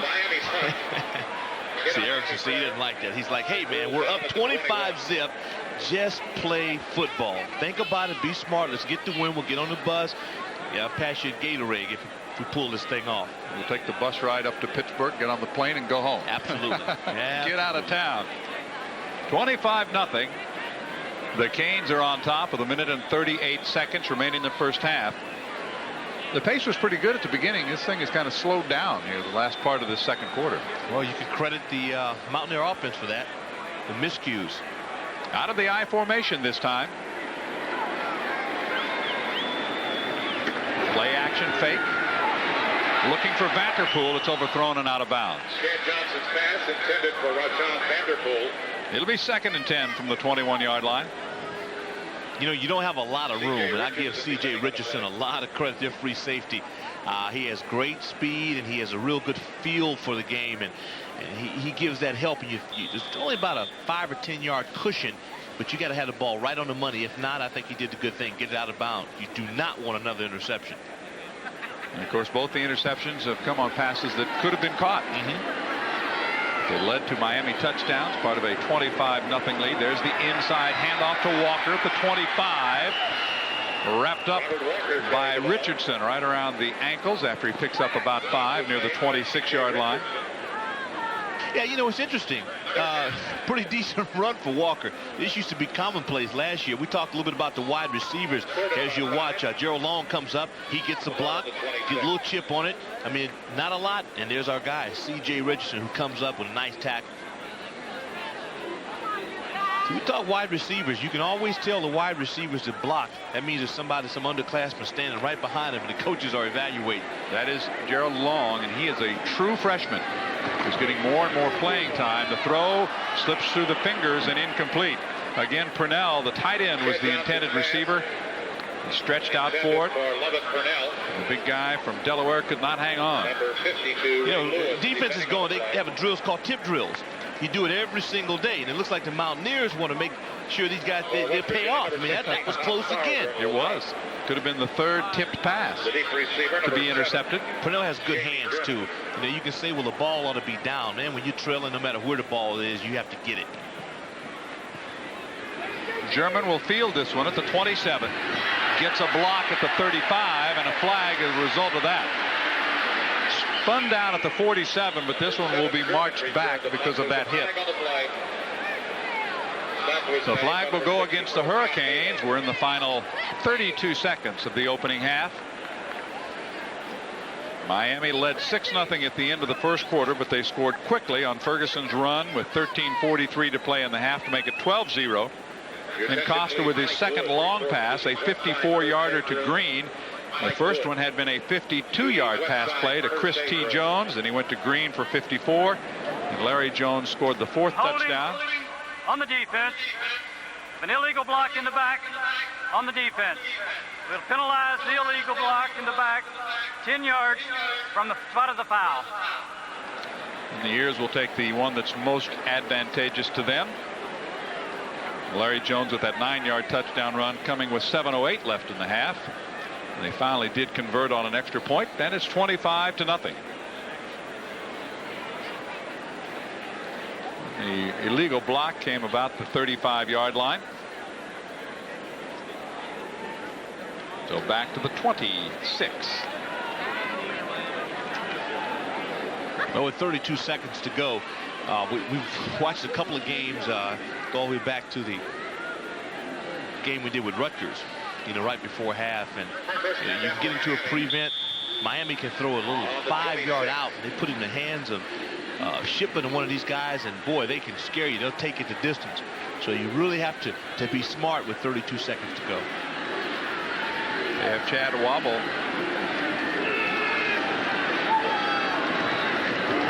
There's the handoff. It's Shipman up the middle. Straightened up as he gets to the 30-yard line and dropped. Pick up about 3 on the play before the ears bring him down. Check some scores as we get ready for halftime. Duke laying it on Wake, 27-0. SMU and Texas, 7-0. How about they win by Rice? Was that something? Virginia Tech still leading the Panthers. Ohio State 21 now to 0 over Purdue. Florida State has reached the half, up by 2 touchdowns on Clemson. Rutgers and Boston College scoreless in the first half. Does that surprise you? Man, somewhat. When you have big games within the division, it doesn't startle me because teams, you get a good feel for your opponent. Boston College with Hartzell at quarterback. If Lucas is back for Rutgers and if he's 100%, no, not at all. It's a lot of offense, but some pretty good defensive teams as well. Costa still has 22 seconds remaining in this half. Close look at Jonathan Harris out of Houston, Texas. Costa now has had his final conversation with the bench. And we'll put the football in play for the final 22. Mountaineer defense has been on the field a lot in this first half. The offense has not put much together of a sustained variety. And believe it or not, it really hasn't been the Cane defense as much as it's been their own mistakes. That's right. Self-destructed here in the first half.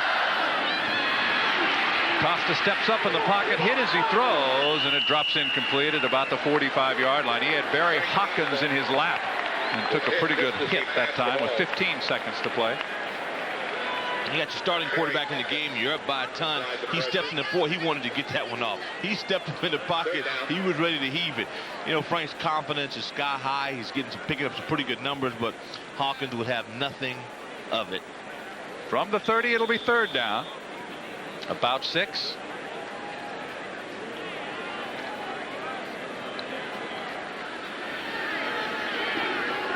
Casey Jones, the center, turning back to check that snap count with Frank Costa.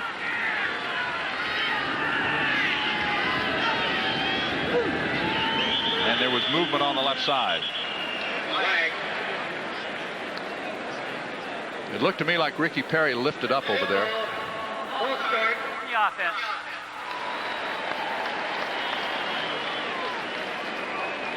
Take a look. Yep. Yeah, he's up. Well, when you got Perkins, who's been having a pretty good day as an outside speed rusher, and we've had this now 4 times in the game. Some miscues just on snap count. Right.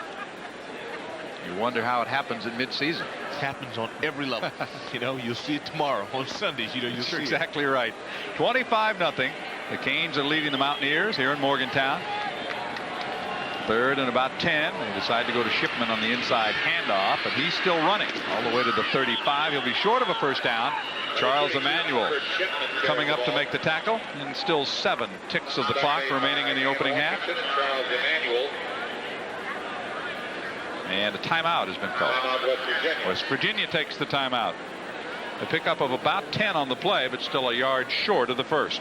They get him down, but it's still a little scary. I mean, this guy, he's slithering through. There, he should have gone down. Breaks that tackle. There's some arm tackles. And it's the one thing as we talked about. You get the Canes in your sights, you got to get them down. 4th and 1 with 6 seconds to go. We remind you to stick with us at halftime. We have plenty of activity from Morgantown. The ears will try to regroup. That could hurt him, boy. If Hawkins is down. Yeah. Hawkins is hurt. See if he can shake it off. There was a little bit of delay by West Virginia. They wanted to make sure that the kicking team was going to come out for Miami. And let's find out what happened. Here's Hawkins towards the end.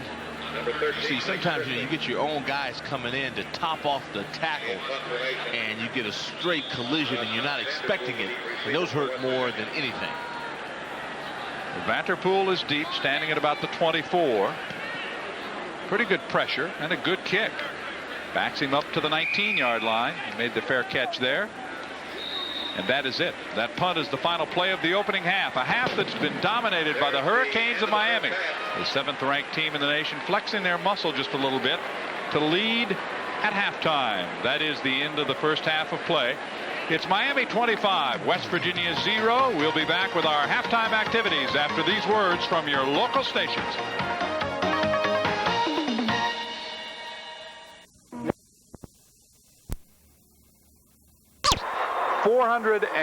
247 total yards to just 66 for West Virginia. Well, the one that stands out to me is 5 yards rushing. He had 5 yards on the ground, will kill you. 2 turnovers, and you're going up against a team that has so much talent on the offensive side. Really doesn't put you in a position to be successful. But if you're in at halftime, I'm sure Don Nealon told his group, hey, guys, let's just settle down, come back out, and see if we can make some things happen. 0 for 6 on third down conversion. That stinks. And then we talked a little bit about the tips and the things that really went to the Hurricanes' advantage. We'll show you exactly what we're talking about. Here's Jay Johnson. He throws, and this ball is there. I mean, it's a tough catch, but it is catchable, you know, for a great receiver. That gets off. I think we got Malcolm. That's right. We got Malcolm Pearson. X on that. Malcolm Pearson on that. He gets the interception. Canes get a chance to come around. Then the bomb. Watch Chris G. Jones. He's waiting on this. This was an out and up. It really was a well-executed play for a score, and he finishes well with that. Costa's been launching the ball off in a big-time fashion, and he wants more. Here he'll go out to his freshman Green. Green, a redshirt freshman with terrific speed. Here he'll show you some athletic ability. Watch him go up right there. He goes up, makes the grab, keeps his feet, and scores. That was just a few moments for the Canes, some highlights. Yatil Green, the young man from Florida, with that terrific touchdown catch. Here is the quarterback comparison in the first half. You see that Collins did play briefly. Costa 9 of 16, 193 yards, both long touchdowns. The average length of his touchdown passes on the year is over 40 yards per touchdown pass. And there have been 10 touchdown passes. The ones today of 52 and 54 yards. For Johnston, 8 of 18, 61 yards. He did have the 2 interceptions. But in his defense, you look at those 2 interceptions. We saw one of them. The other one was also a deflected pass. You're talking about average and ordinary receivers. I really wouldn't make a big thing out of it, but when you look at Vanderpool and Purnell, who's their second leading receiver, these guys can play. They've got great hands, and a couple of times Johnson was a little off with it, but man, you got to make big catches if you hope to beat teams that are ranked and play as well as the Canes do. Around the rest of the country, third quarter now, Florida State still by 2 touchdowns, 14-0 over Clemson on our Ford scoreboard. It's South Carolina leading Vandy 16-0. Those 2 teams are at the half, as we are here at Mountaineer Field. 35-0. Ohio State laying a licking on Purdue in the second quarter. Looking ahead to their battle with Penn State next week for the Buckeyes. Virginia Tech now up 17-0. They put some points on the board in the second quarter, leading 17-0. It was 7-0 for a while, but now Tech has opened it up. SMU and Texas locked up 7-7. The 13th-ranked Longhorns trying to come back after that shocking loss last week to Rice. Duke 27, Wake Forest 6 from the ACC. Duke's on a big league roll. Miami has been rolling, leading 25-0 here in Morgantown at the half. The beautiful blue skies have kind of gone away. It's turning gray, a little bit cooler. Nothing like last year.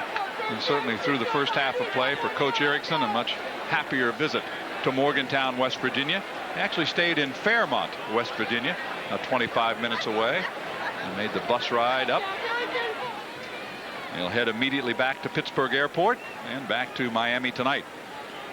Miami looking ahead to nothing but Big East games the rest of the way. They'll be home to Virginia Tech on October the 22nd. It is homecoming here in Morgantown next week. Louisiana Tech is in town.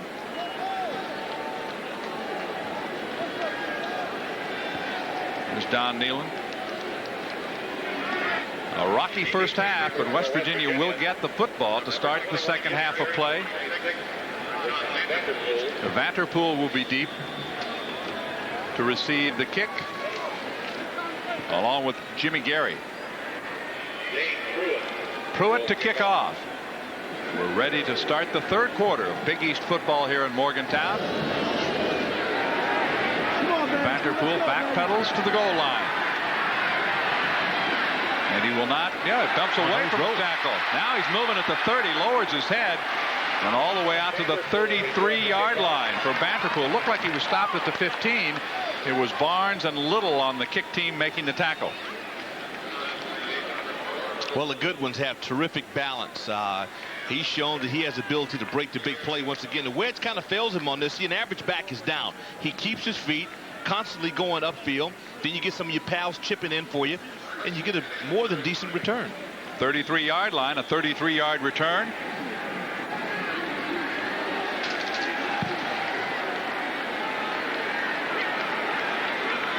Freeman is in motion. This is Walker. At the 35, a burst of speed carries him to the 40. Ray Lewis wrestles him down just across the 40-yard line to the 41. That is a gain of 8 on first down. Man, can you imagine this? Mountaineers come out and get the edge. Purnell, tight end. Well, if you get a tight end that can hook on the line of scrimmage and give you that edge, then you see Zach downfield, wide receiver trying to get a block, and that's probably the best offensive run of the day. I think so. You look back to last year, he had a 90-yard touchdown run, did Walker. His longest this year is 33. He's only had one 100-yard game this year. That's a first down at the 45. Oh, man. That's another good run. CJ. But we have a flag down. He got it out to the 44-yard line. See, Robert now starting to get that forward lean, gets into the pound. Hey, he moves the pound. And here comes CJ. He knocks it back. He stumbles, spins around. That was a good football play. On the defense. The Canes are offside. First down. It'll be a first down for West Virginia. The football spotted at the 45-yard line. How did you see an offensive lineman, Buddy Hager? He's in the way, and Robert Walker just runs right through him. Chad Johnston from Peterstown, Pennsylvania, trying to get something started offensively for the Mountaineers. Of course, the Canes would like nothing better than to continue the shutout. That pass is caught at the 35, 25-yard line. The big tight end is pulled down. Purnell carries deep into Miami territory down to the 18-yard line before Richardson got him to the turf. Well, Purnell, he owed the club one. He had a tip in the first half. He makes up with a good block, and he comes back. Good separation on the linebacker. That time, he's on the safety. On Pearson, he beats him and then rumbles downfield. Deepest penetration this afternoon. 18-yard line. It's not the same team we saw in the first half. What did Don Nealon say at halftime? Third catch this afternoon for Purnell. Walker will lose a yard, maybe 2. That's Warren Sapp, and we have not called his name too much today, but he makes the big play there. Sapp with a hit. Another tackle for loss for Warren Sapp. Well, Lang was in there as well, and you have mentioned that. We've done Miami games in the past, and you feel like he's a quarterback. You're mentioning his name as much as you do quarterbacks. In this game, let's give Rob Sock a little credit. Edwards, Long, these guys have been fighting their guts out. 2 minutes into the third quarter. Play action, and down he goes at the 30. That is Kennard Lang, number 96. Another sack. He came in with 5.5 sacks. He picks up his first this afternoon, all the way back to the 30. Sooner or later, we say enough bad things about him, although this is a no-brainer. He's a free run, unblocked. You got to get a hat on him. The sack for the loss of 10 brings it all the way back to the 30 now. 25-0. Miami leading. The Mountaineers get to the 18, and just like that, they're back at the 30. There's third and about 22. Johnston sets, looks, throws for the end zone. That one almost intercepted by Malcolm Pearson. He was the closest to it, intended for Zach Abraham. It'll be fourth down. Yeah, Pearson was close here. Chad said, hey, he broke it off. He broke it off a little too quick. Pass pro. Very good. I mean, he has ample time. And with that kind of time, you know, he's saying he's cut it off flat, too flat. He wanted him to go a little more towards the cone. And on 4th down by 25, the Mountaineers really don't have any choice. 3 points won't do you much good if you could kick it that far. Out of the shotgun. 3 receivers in the formation. Minifield, Abraham, and Vanderpool. Down the middle.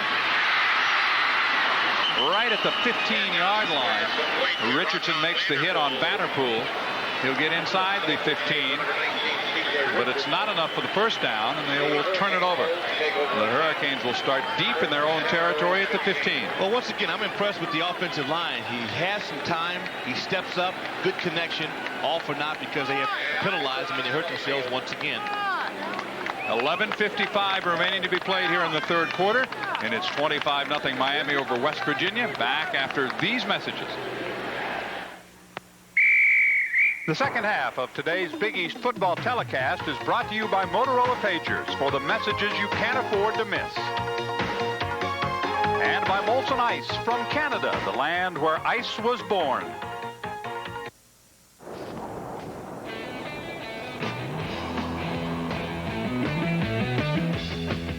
It could only come from here. Canada, the home of ice. Molson Ice. Ice brewed by North America's oldest brewery to be colder and bolder. Yet smooth as ice. Molson Ice. From the land where ice was born. This new strategy is going to position your company as a leader in the poultry industry. Get here ASAP. With the new Memo Express pager from Motorola, you receive actual text messages instantly. Look, you're on track. Unlike those clowns yesterday who brought in some guy in a chicken suit. Chicken suit. Excuse me. Lose the chicken.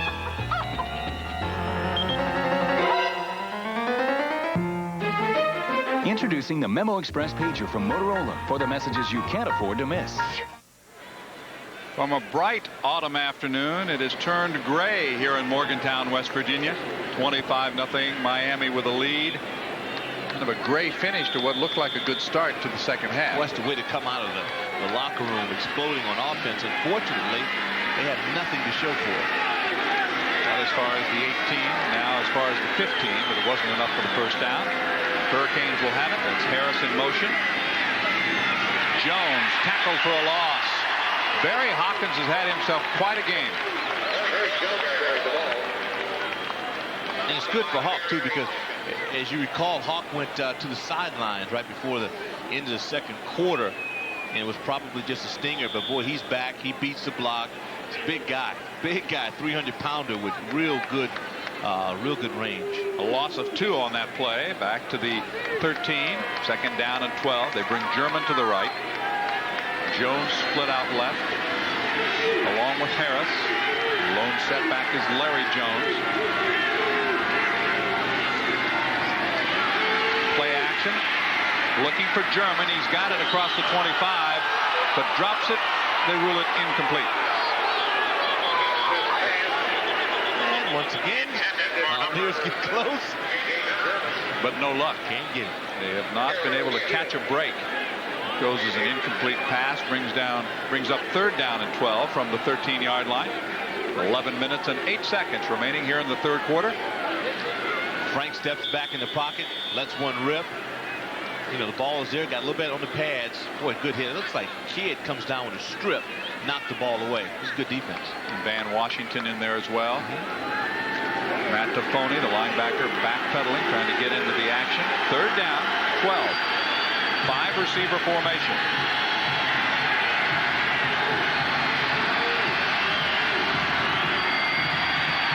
Costa pressured, rolls from it,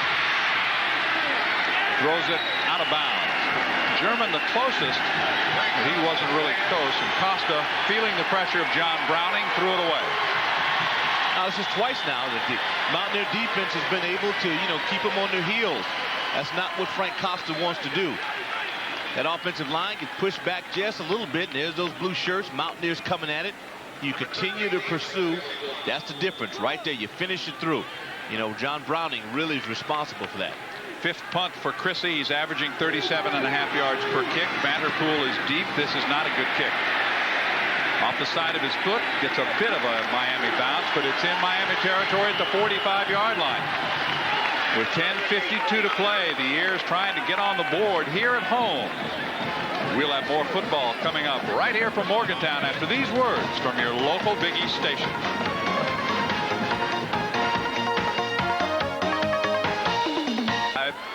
On Miami's half of the field. See if they can make something happen. Their last possession, they got as close as the 15-yard line. Had a first down 10 at the 18. Walker in the flat and out of bounds. So that's going to lose about 3 yards. There's that hot seat you referenced to. The Canes wanted to make sure that they were able to keep warm this trip. That really hasn't been a problem. No, it hasn't. It's fitting that there's Blaze sitting on the hot seat. Those are nice, too. You just don't want to have to sit there the whole game. Boston College has broken through in the third quarter to lead Rutgers in Big East action. Here it's second down and 13. Here comes Walker. Twisting away from a tackler at the 40. He gets down to the 37-yard line. Lewis making the hit. And we take a ground view of this. You watch it draw. This is all set up to counter the quickness of Warren Sapp. See, Sapp is upfield. They play on that. Nice hurdle. That's Richardson. He doesn't miss many. And there they are. They're everywhere. I mean, one guy, you make him miss. Two other white shirts right on the scene. Third and short. Uh-oh. Third and anything has not been good for the Mountaineers, and it happens again. All over him was Ray Lewis. He would not let him go. He got help from James Burgess. Numbers 52 and 54 team up. It is a loss. The key to their success, one, I mean, they're well coached, but these kids play well. They close those gaps. The shoulders are square.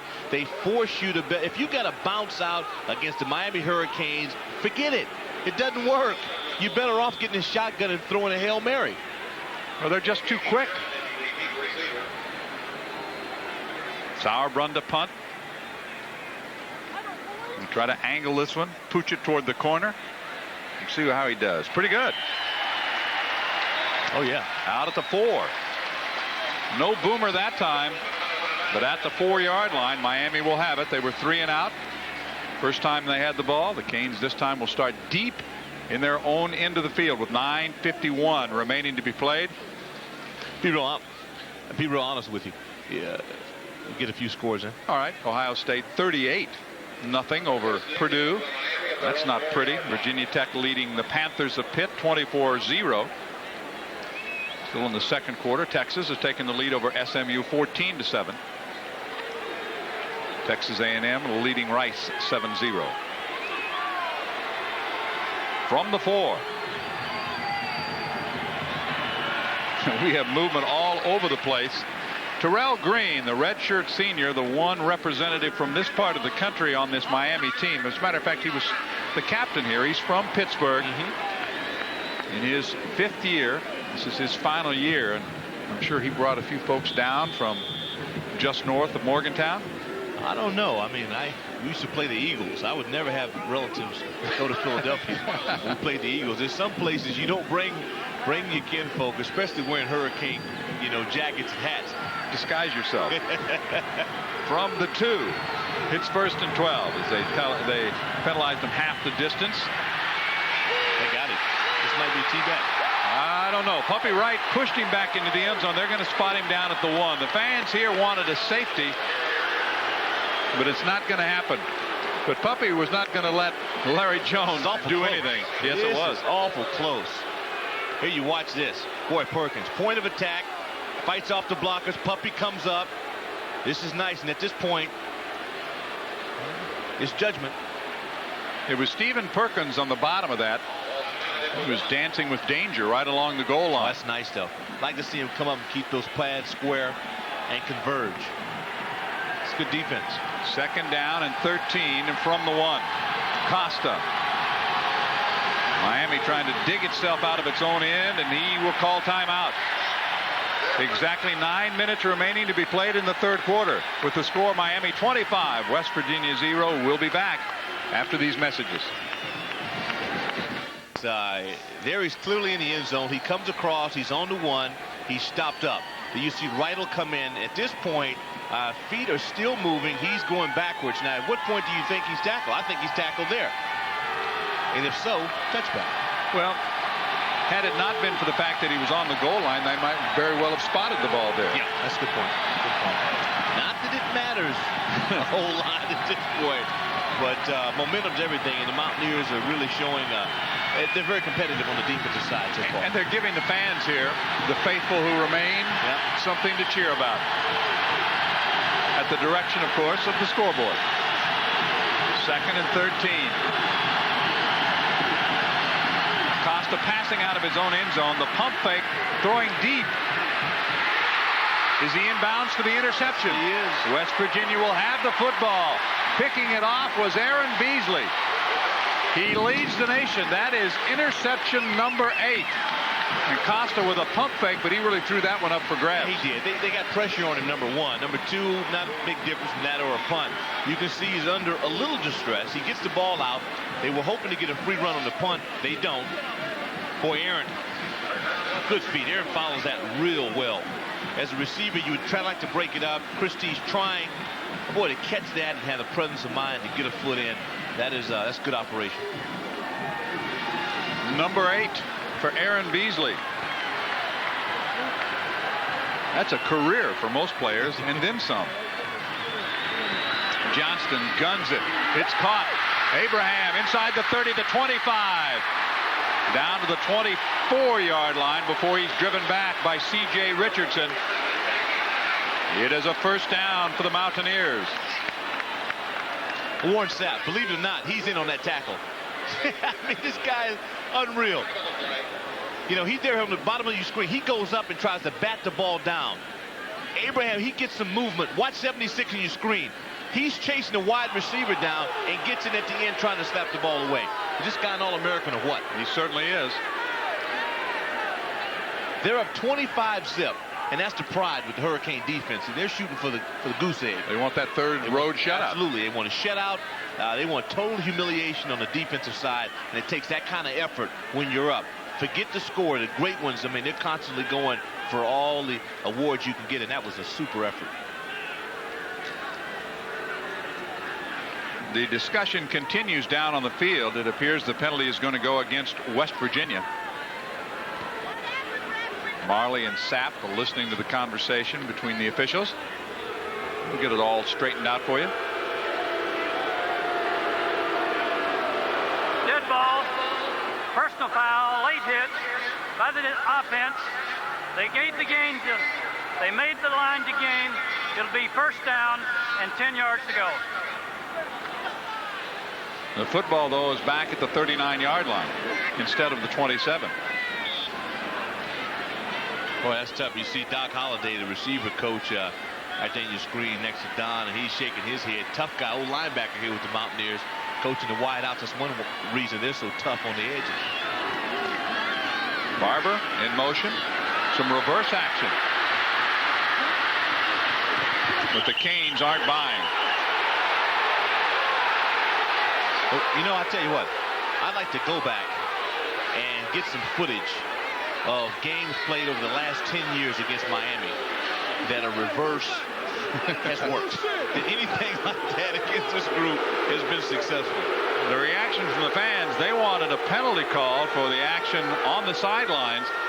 Vanterpool was being pursued, almost a block in the back, and you see Carlos Jones wrestles him out of bounds and then gets some extra help from Lewis. Yeah, Lewis comes in, drops the right. The Ellis watch this to be a good shot. He's out of bounds and it's there. Not close. That's a judgment hit. Second down, 16 from the 45. Johnston out of the shotgun. Feels pressure, rolls. Sapp is chasing at midfield. He throws this one deep. Jones is there to pick it off. Jones picked it off. It was Sapp with the pressure chasing him down. Minifield was the intended receiver, but this one was in the air a long time, so Jones able to come up with his second interception of the afternoon, his fourth of the year. Warren Sapp, what a man. if you know, pro scouts have watched this as they evaluate him, to those that have to. I mean, you watch him, he's everywhere. He finishes this off, and this forces the interception. And we basically just had the exchange of what would have been 2 punts. I mean, John, let's be serious about it. That's an honest explanation of it. But this young man here, he's relentless. He's just saying, forget all about it. Don't even waste your time, Mountaineers. Well, in the first half, the Canes started at the 35 on the average. Here, they've been starting at an average of the 8-yard line. Ferguson for about a yard to the 5. Wrestled down by Van Washington and company.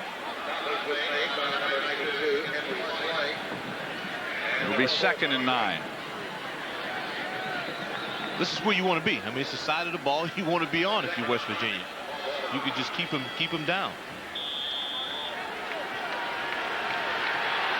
You have to be proud of another strong performance by the defensive unit. From the Big East, Rutgers and Boston College. The Scarlet Knights coming back to tie that one, but Tech having its way with Pitt. 2nd and 9 from the 5. Play action fake to Ferguson. They look to German. He falls down and cannot catch it. Tried to turn out Charles Emmanuel coming up defensively, but German had already slipped down, and that left him no opportunity to make the catch. 3rd down. Real nice route working for him. He gets out, breaks it. This is the 3rd time now we've seen a little slip. He's testing the field yesterday, and some tennis shoes, a fast track. It really is. It's pretty hard, and if you don't have a little more of a spike on your cleat, I can see you go down. If he makes a good cut there and stays on his feet, that most likely is a reception. 25-0, Miami leading. Shotgun 5 receiver formation. On 3rd and 9. Costa hit as he tried to throw. The ball was batted away. Jamie German the closest to it. It falls incomplete, and once again West Virginia will get good field position thanks to John Browning, Stephen Perkins, and others. They were right there. The Mountaineers are serving field position up on a silver platter. They just got to get somebody to answer the call. Boy, what a physical play. I mean, that's just a great effort on defense by John Browning. Well, their drives in this half have started at the 15, the 4, and the 4. Yeah, and it helps you. I mean, the offense is at a disadvantage in this, but they run into the kicker. There's a flag. The football rolls dead at the 36. But Chrissy and Miami will get new life.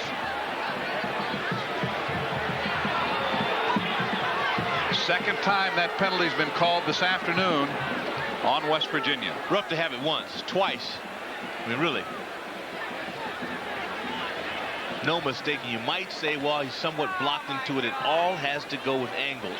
You have to anticipate the aiming point. Personal foul. Roughing the kicker against the defense.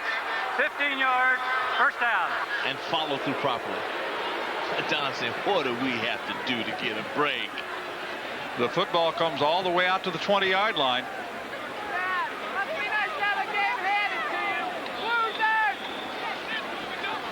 There are days you want to forget.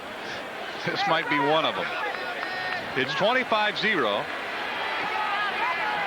Twice in this game, West Virginia a chance to take possession, but they rough the kicker.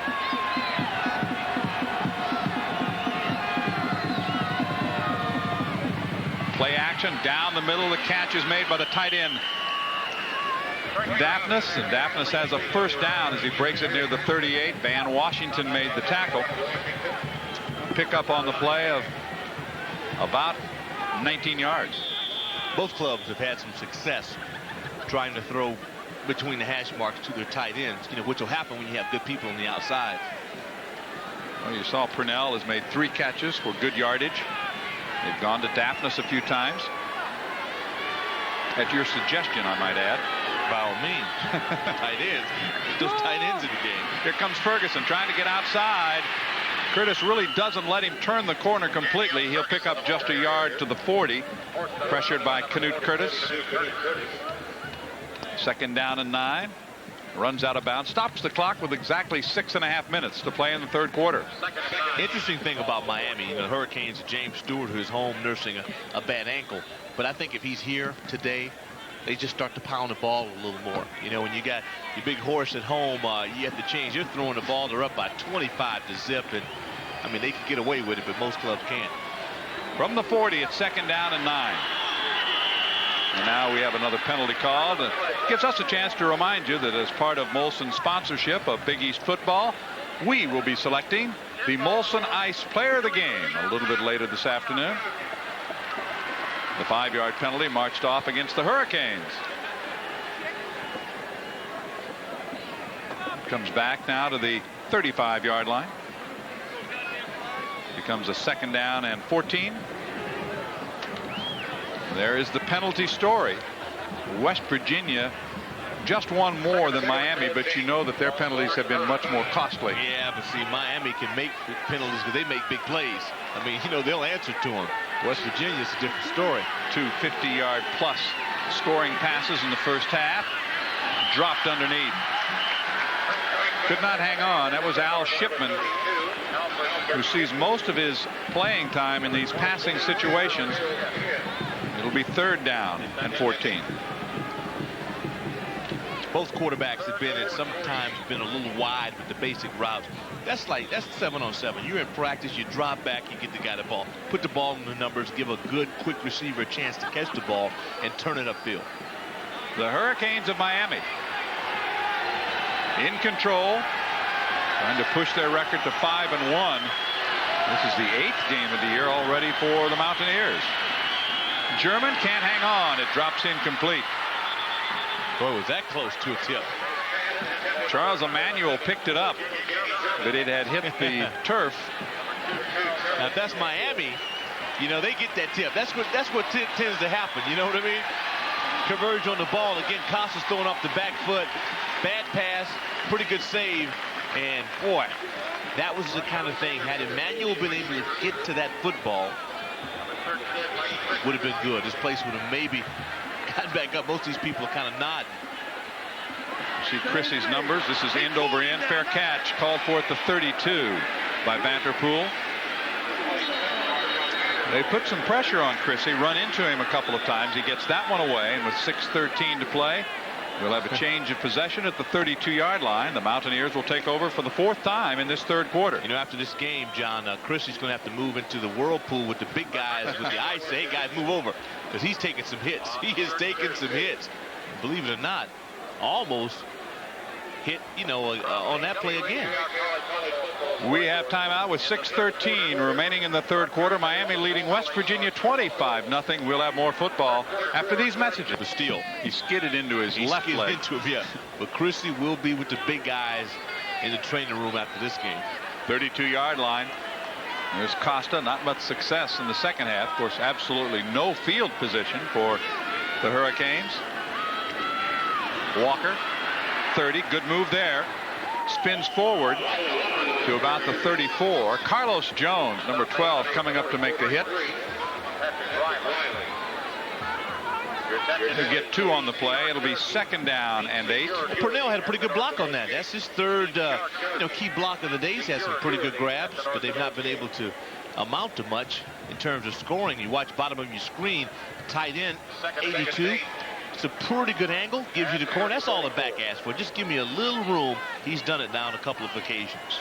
And they're kind of deep into the depth chart now because Dennis Scott is on, playing defensive back.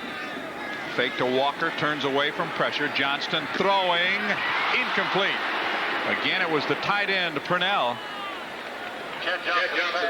near the 42-yard line, but too close to the sideline, out of bounds. It'll be 3rd and long.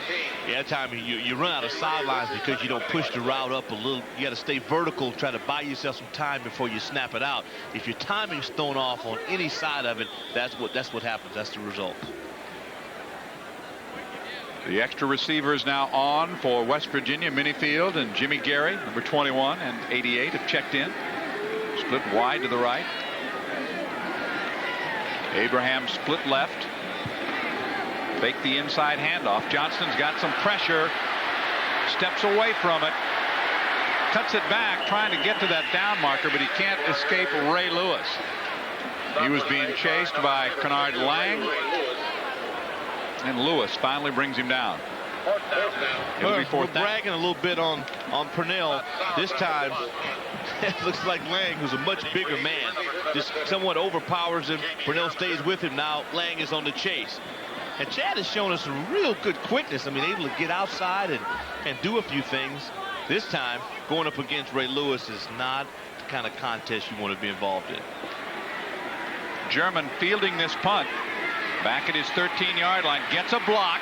25, and he heads for the sideline as he crosses the 30 and is slammed down along the bench area by Pat Riley.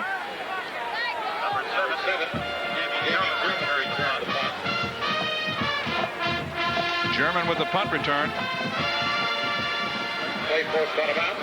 Sapp seems to be enjoying himself, huh? Warren loves to play football. He really does. And, you know, in their mind, all they're thinking about and hoping is maybe Penn State stubs his toe and that they get a chance to win the Big East and have a shot at a national championship. Offsetting personal fouls. We check some other scores on our Ford scoreboard with South Carolina leading Vanderbilt and Ohio State really laying it on Purdue in the first half. Halftime at Tech. The Hokies over the Panthers by 24. Texas now has opened it up a bit in the second quarter on SMU, 21-7. Duke rolls on. You like them, don't you? I like them a lot. Showing no mercy either. Playing real good defense. From the 27, this is the best field position for the start of a drive for Miami in the third quarter, which still has about 4.5 minutes remaining. Ferguson trying to sweep. Steps through a tackle, and down he goes near the 20-yard line. J.T. Thomas made the play, but he was able to sneak past Matt Toffoni, number 3, who got in there and had a chance to drop him for a loss. It's not much of a gain, a couple of yards. Let's continue to take a look at other college scores this afternoon. Texas A&M, the early lead over Rice. 3-0 Northwestern over Indiana from the Big Ten. Minnesota leads Wisconsin 3-0. Here it's 25-0 Hurricanes, and Miami has the ball. Quick throw by Costa to Jones. They ride him out of bounds. Harold Kidd was there defensively, but he cannot stop the pickup of the first down as they get to the 39-yard line. And you saw on that pattern maybe a difference between these two teams. You recall that in the first half, when West Virginia is still very much in the ballgame, Abraham ran a similar type route and was a yard short. Excellent point. And I really have to, I put a lot of credit on the wide receivers. I think it's their obligation to get to that yard mark and have a good feel for the game.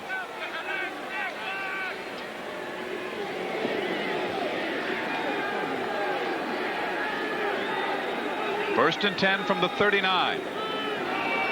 Ferguson up the middle. He'll get a yard. Right there is Curtis to drag him down.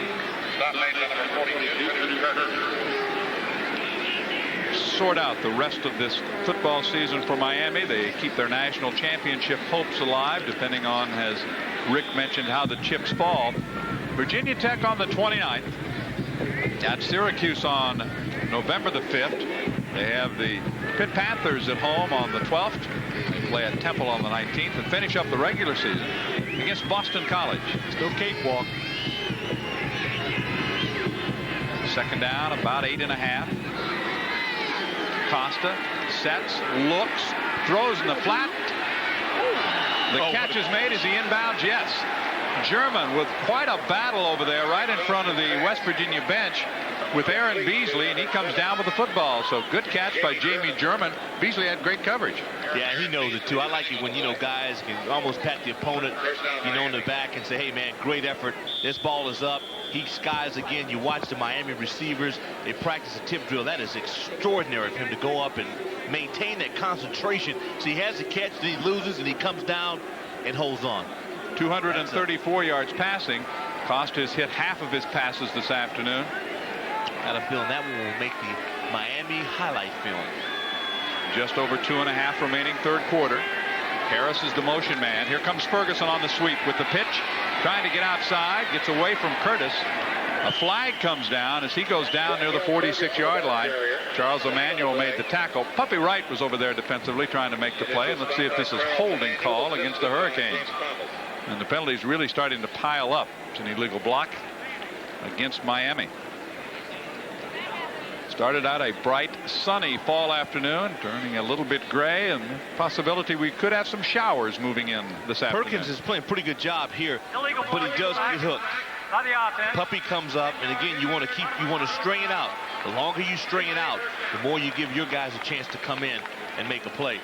You know, Steve Dunlap, the defensive coordinator, you look at the score, you say 25-0, but he's going to pass out a few awards. I mean, they have played well. Take away the big play that they've given up, and they've been solid. You know, that front seven has done some real good things. They certainly have.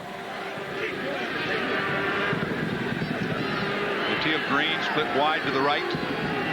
4 receivers in this formation. The shotgun on first down and 24. Costa looking long, overthrows everyone.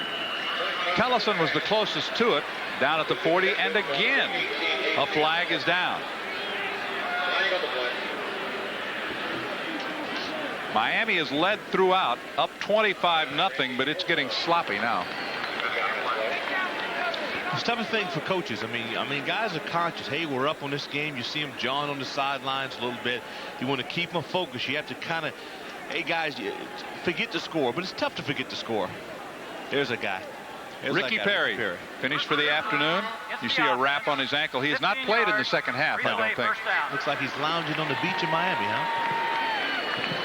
Football's all the way back at the 25 now. That makes it first, and according to my calculations, about 38. I'll say this about Ricky Perry. If they're going to win these games, this stretch drive coming up with Syracuse, Virginia Tech, you have to have number 73 healthy and playing for you. 25-0 is the score here. We're in the final 2 minutes of the third quarter from Morgantown, West Virginia. Home of the Mountaineers. They will enjoy homecoming here next week on the 29th. Football is all the way back to the 20-yard line.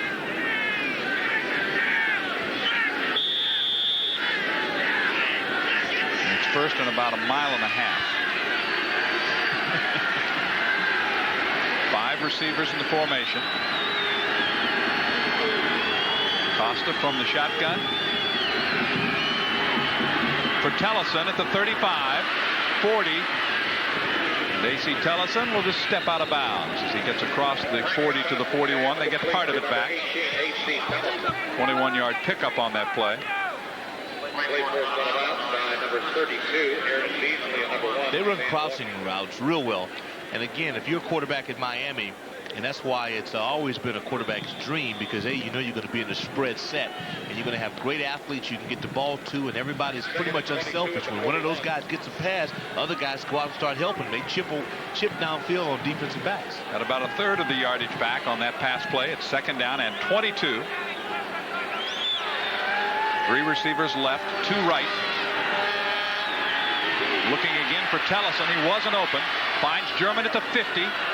Down he goes near the 48-yard line. So he's mad. He's mad at himself. He really wanted to stop and try to reverse field, but on the crown of this field so far, it's been pretty tough to do that. We've seen a lot of guys slip. Frank showing a little mobility. First receiver's not there, so he rolls out, going across his shoulder. So you watch the crown of that field, and it's just not working for these guys today. There's the crowd. Those guys are not really standing in a hole. Yeah, no, not as bad as Norman, Oklahoma. Those Sooners. Third down, 11. The original line of scrimmage was the 47. Incomplete. A surprised Randy Fulmore hit him in the right hand. There's a candy cane. Got to catch it. You know, Costa, they're not going to be that happy when they look at their films in the second half. They've just not played well at all. I mean, that is clearly yard and a half, you know, behind the receiver. I mean, Wembley, no way in the world could he make that play. A walk-on from Columbia, South Carolina. He is playing with a shoulder that was injured in the Pitt game. Van Washington now back to receive the kick. No pressure this time from the Mountaineers. Washington calling fair catch. And he bobbles it, goes back, it's loose, it's in the end zone, and it's in Miami's hands, I think. No, it's still scrambling for it. That's a touchdown for Miami. Finally coming out of there after the scramble was Eugene Ridgely. Remember, the defensive unit But Ridgely, we have a flag down. So hold everything.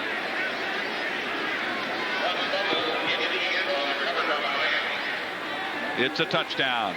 With 40 seconds left in the third quarter, what else can go wrong for the Mountaineers? Ridgely recovers the bobble after it was kicked around a bit. Everybody had a shot at it. Well, he's not in a good position to receive that. You know, he's moving around. He's not square on it. At this point, you know, it's a jailbreak, and you see the canes all over it. Touchdown. Penalized on the kickoff. Boy, that is weird. The ball's on legs. It's on the foot. He comes up with it. The first time that Washington had been back to receive a punt this afternoon, and it turns into a disaster. They'll attempt the extra point. 31-0 with the extra point to follow. Chrissy to hold for Pruitt.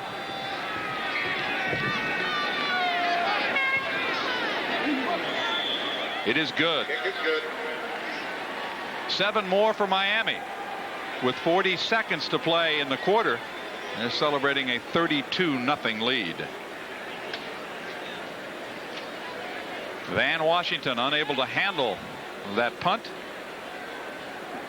And Ridgely finally picked it up in the end zone for a Miami touchdown. It's interesting. Let's watch this. The guys that actually had a shot at it. First of all, Washington. He has number his one first shot. There's his second shot at it. And you see guys going around at it. Lewis. Looks like Lewis goes through his legs. Then you're going around. You see 53, then 55. Now watch the ball between his legs. Then the ball's on his kneecap. And then finally, really, that is tough. That is tough. Another one of those plays that will make the Hurricane highlight film. With 40 seconds to play, after the muff of the fair catch by Washington, it wound up in the hands of Ridgely. He was in the end zone for a touchdown. Now the penalty against Miami is going to push the kickoff all the way back to the 20-yard line.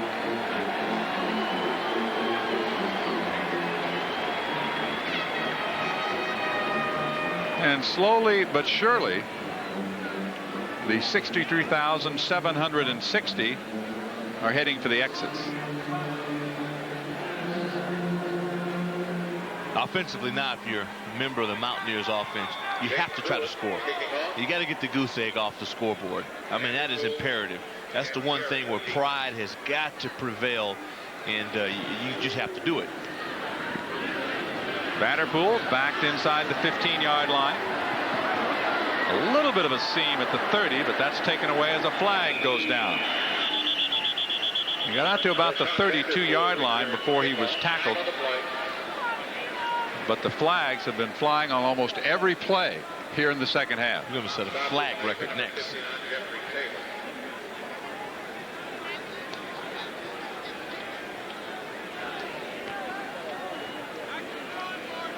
There are the two quarterbacks, Collins and Costa. On the return, 10 yards from the spot of the foul, first down. That'll put it back at the 20-yard line, first down and 10 for West Virginia. 40 seconds left, and Rutgers and Boston College locked up 7-7. Wow. BC is on the 10-yard line, we're told.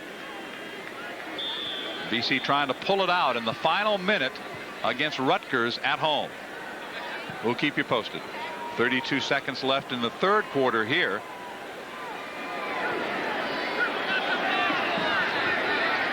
Walker gets away from one tackler. Finally dropped deep by Lang. Walker trying to move outside. And guess what? There's a flag on the play. We've talked about it. You can't bounce against this club. It's offside against Miami. Put it at the 25-yard line, make it a first down and 5. Well, we talk a lot about the bounce. Well, obviously you can't go where there's no hole, but you do want to stick it in. Every time you bevel back, the more you go backwards, the more white shirts get in, and that's manhandle at that point. Well, first it was Francis, then Barnes, the linebackers, trying to put a hit on Walker, who stays in the football game. Minifield has replaced Zach Abraham.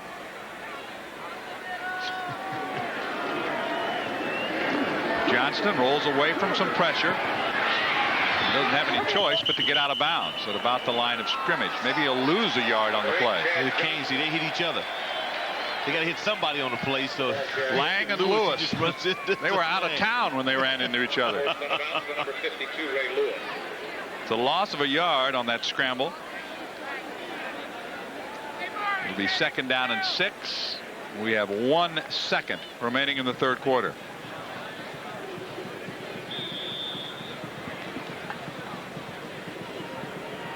This will be the final play of the third quarter.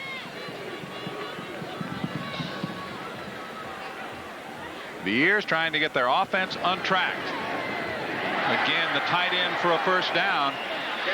Purnell makes the catch. Ray Lewis makes the hit, but he's outside the 35 to the 36, and it's first down for West Virginia. 32-0 is the score. That's the end of the third quarter. It's been all Miami here this afternoon. We'll be back for fourth quarter action from Morgantown after these words from our local Big East stations. The only touchdown in the third quarter scored by the defenses. Ridgely recovered that fumble in the fumble in the end zone. And some somber looks on the faces of the Mountaineers. They want to score, and that's the one thing Miami doesn't want to happen. And that's about all that's going to make the fourth quarter interesting. Well, quite a role reversal from a year ago, isn't it? Happy faces on the Cane sideline. 1st and 10 from the 36. And that is a good burst through the middle by Walker. Finally got untracked a little bit. Put some straight ahead speed for a first down as he gets to the 49 before C.J. Richardson comes up from the free safety spot to make the tackle. Now this is the acceleration we're talking about. Watch him. He gets right in the crest of this hole and he spurts. And this is what made him so effective a year ago. Picks up 13 on that play. And not much to show for his afternoon for Walker. One little move there. You make one guy miss, and if you're going north-south, good things can happen. Trying to follow the blocks and moves into Miami territory. Down to about the 47-yard line goes Robert Walker. Lewis and Marvin Davis, one of the backup defensive tackles, teaming up for Miami. A little different story for Miami Hurricanes this year. The weather's warmer, and they played a lot better.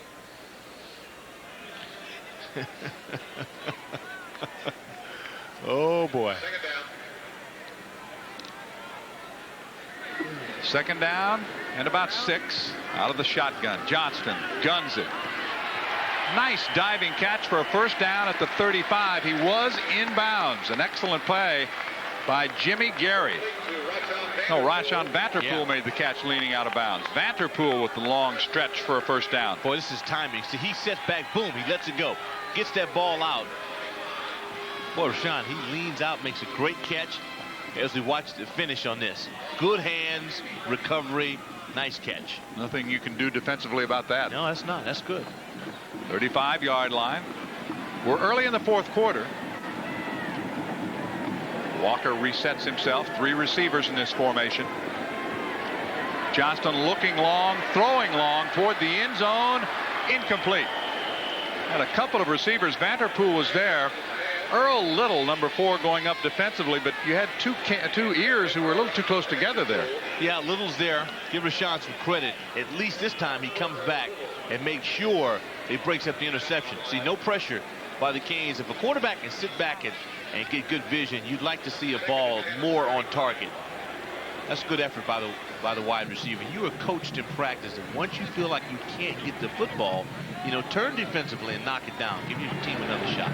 They have turned the lights on here at Mountaineer Field. Johnson to Walker. Now Walker is going nowhere because of Ray Lewis. Let's check out this game statistically after 3 quarters of play while the celebration continues for Miami. 322 yards to 146. At least West Virginia has gotten on the plus side in terms of their rushing yardage. We have 12 yards rushing. Better than -3, but still, it won't put you in a position to be successful. 3rd down and about 11. From the 36, Johnston. He's gone the distance and he's going down. Wrapped up that time by Kennard Lang. And Lang, just a redshirt freshman out of Orlando, 6'4", 251 at least. Well, get set for him because this guy Look at him, just bull rush, sheer power and speed. He's listed at about 251 pounds. So again, put on a few meals, and that's about 265, and with great speed and range. Sauerbrunn to kick. Tries to angle it for the corner. That did not work out for him at all. It's not been a typical Sauerbrunn day punting the football this afternoon. Prior to that kick, averaging 44 yards per punt. 12:31 to play. Miami leading West Virginia 32-0. We'll have more after these messages. Results in from Boston College. They were driving for the winning touchdown, but a fumble, and it winds up a 7-7 tie. Rutgers and BC. What about the other Big East game this afternoon? That is Pittsburgh playing the Hokies at Virginia Tech. It's 31-0, we're told, in that one. 32-0 here. Ball just outside the 20. And Collins is on. Costa finished for the afternoon. Collins drops it out to German. Steps away from one man. Almost slipped again. He cannot get away from Beasley, who spins him out of bounds near the 27. Jamie German makes the catch, and there is Collins now, and he is in a mop-up role. Completely the reverse last year, for example, at Pittsburgh, when he got his first start through the 4 touchdown passes. It was Costa who mopped up for him. Yeah, definitely. Things are different, but when you've played before and you know you're on a good football team, I just think you want to play. You don't care what time is on the clock. You want to get some reps because you're always just one hangnail away from playing again. And Collins will be the man next year. The gain is just 1 to the 22. It's 2nd down and 9. Little play action fake. Collins sets, feels pressure, steps up. Down he goes, back at the 16-yard line. Barry Hawkins getting a piece of that sack for the Mountaineers. Hawk has really impressed me. Costas now, his engines are off. He can just watch. But big number 99 has been all over the field. Is playing as if the score is tied, and that's what's important for defensive players, to just continue to come. There we watch Curtis with some pretty good pressure. That's a good team sack. J.T. Thomas finishing off the play back at the 16-yard line. 3rd down, 15. Shotgun and a 5-receiver formation for Miami. Collins sets, looks, throws deep down that far sideline. The race is on, and it's incomplete. Shipman in a battle there, hooked up with Harold Kidd. They have tested Kidd again and again today, and for the most part, he stood pretty tall. Kidd can run. That's a good. That is a track meter. Shipman and Kidd going downfield. It appeared that Kidd had a shot at this until Williams comes over and maybe knocks him off. If we take another look, good to see the free safety converge on it. Yeah, Kidd's in good position. He's in real good position. Very well done. Chrissy to punt. This time, he muffs it. He's in the end zone. Kicks it with the left foot. Picked up and into the end zone for a touchdown for the Mountaineers. West Virginia scores on the special teams. Rodney Allen. Number 28. Chrissy tried to kick it left-footed. You've had some games in the last 2 weeks, Rick. I'm sure you can't believe the plays you've seen. The special teams play has been unbelievable. Unreal. Well, the Miami defense can still say that, they've not given up any points. Special teams, well, it's just a clean miss. The ball is there, it's decent. You start to think about shades of Garo Yepremian. There he goes to the left foot, goes right in the hand, and score. Well, the Mountaineers, those who hung around can get a few cheers. See, you casual, you wait. That's there. I mean, you can catch that, and I'm sure he wished he had it at that point. Now the scramble. Now what am I going to do? What am I going to do with this thing so I can let him? Those years of playing soccer paid off. Now my question is this: does he get credit for a punt return for a touchdown there? He'll have to double check it. They line up for 2. Legal procedure will be called. He did kick it. Yeah, he did. That's a kick. Maybe that is a return. I don't know. To put some pressure on a statistician. On the offense. Oh, my.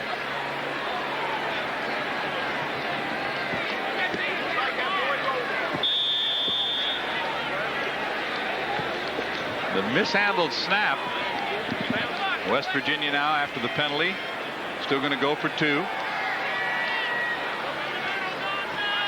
Johnston throws it into the end zone, intended for the tight end. It's overthrown, incomplete. Are they going to get a flag? Of course. Why? Do you question that? No, I guess there's no reason to, is there?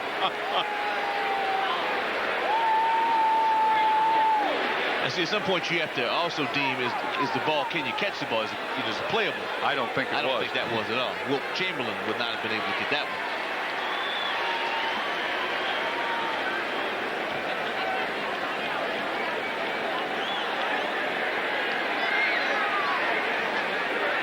We are told that officially he does not get credit Holding for a punt.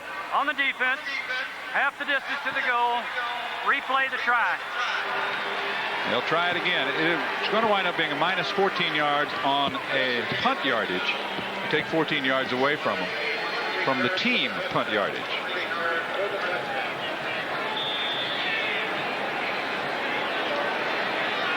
Now let's try this one more time.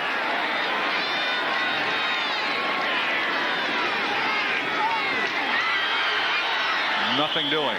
Where's CJ? Just could not get it in. Warren Sapp made the tackle of Jim Freeman, the fullback.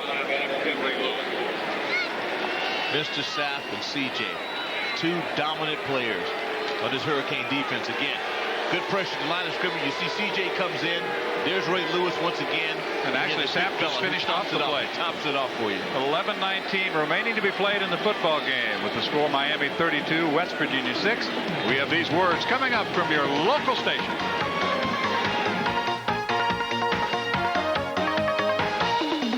It's been a good day for Miami defensively. Warren Sapp and company. And officially, it is credited as a 2-yard punt return for the touchdown. So it was not the defense that allowed the touchdown.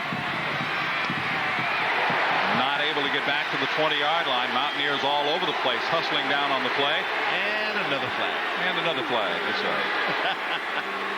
Anderson made the tackle, and that yellow hanky is on the ground once again.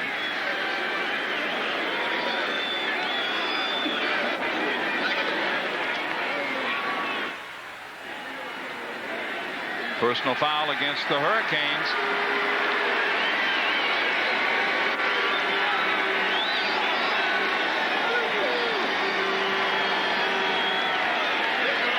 Personal foul on the return. Half the distance to go. 1st and 10. Once again, bad field position for Dennis Erickson's club. They have had no field position at all in the second half of this game. Well, he'll have enough footage to work on how to work yourself out of your red area. I mean, they'll be able to break this thing down. That's about the only positive you can gain from it. From the 8-yard line, it is still Collins at quarterback. 3 wide receivers in this formation.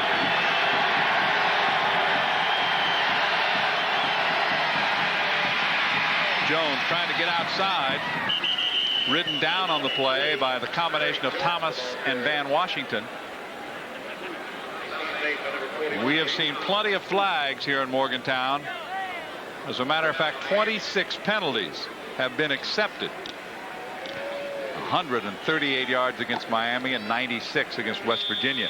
But 3 times for Don Nealon's club, those penalties cost him possession of the football. Yeah, absolutely. Good point. And I'm sure that Dennis Erickson, I know for a fact that you don't like it, you constantly go after and try to work and improve on it. 32-6, the Canes lead.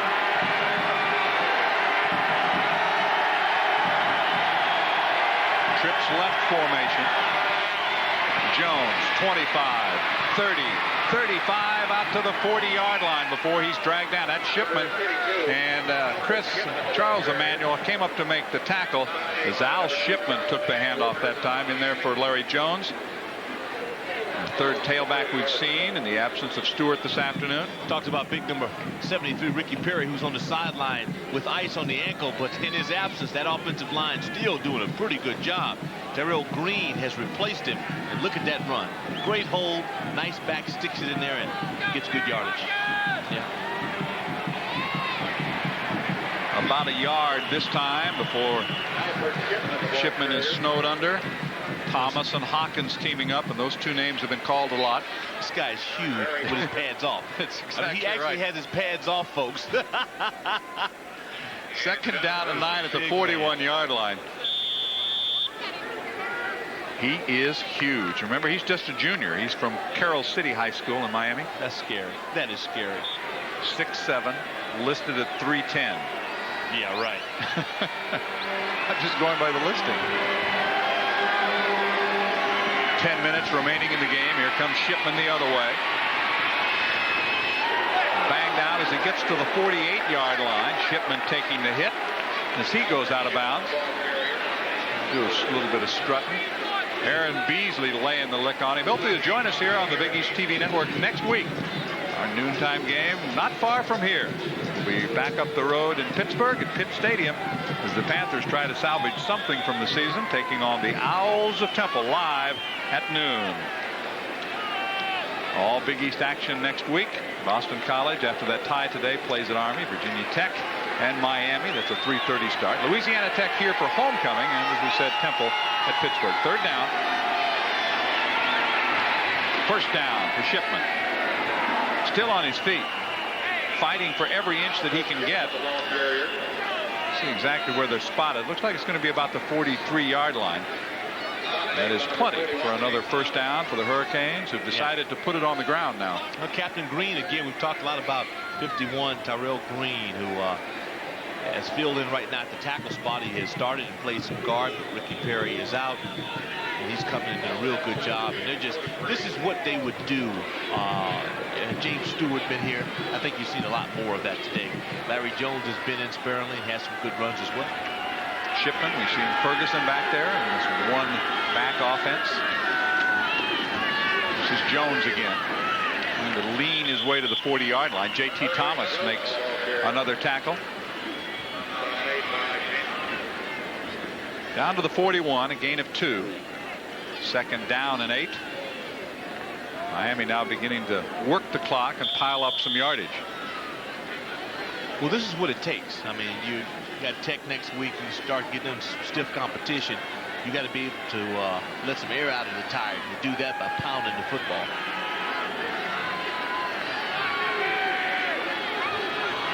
The parties went long into the night a year ago here in Morgantown. Be that way this afternoon. Collins in trouble, dances away. 35, and down he goes. Collins just squeezing across the 35 to the 34. He'll be about a yard short of a first down. Talk about some nifty feet. I mean, you watch this. The average quarterback is sacked on this. He steps up, goes left, goes right, and kind of wiggles his way through and still picks up. You know, stumbles a little bit, picks up some good yardage. They're a different offense. You know, with Ryan at the controls, and just imagine if they were to get out and run just a hint of option. That's right. I mean, that would just scare you to death. Right now working a couple of seniors in this offensive line, Rumelski and Terrell Green. We've talked about him. This is third and short. They're basically, this football team is very young. Shipman is trying to lean for the first, and he should have it at the 32-yard line. They don't appear to be young. You know that? They don't look young. Sapp, they don't look young. When you look at a guy like Ricky Perry, he's young, he's got time. Warren Sapp. Or Sapp could come back for one more year. Absolutely, and has said nothing but the fact that he would return. Bernard Lang, a freshman. Ray Lewis, the only true freshman to ever start for Erickson at linebacker. So it just goes on and on. We've seen Yatil Green make a touchdown catch. He's another freshman. For Jones in the end zone, touchdown. Jones makes the catch as Kidd hit the deck, and Chris T. Jones will celebrate a bit. That is the Miami corner. A lot of Hurricane fans are down in that corner of the end zone. The northeast corner here at Mountaineer Field, and Jones with his second touchdown catch of the day. Well, the good news for Mountaineer fans is that Chris T. is a senior.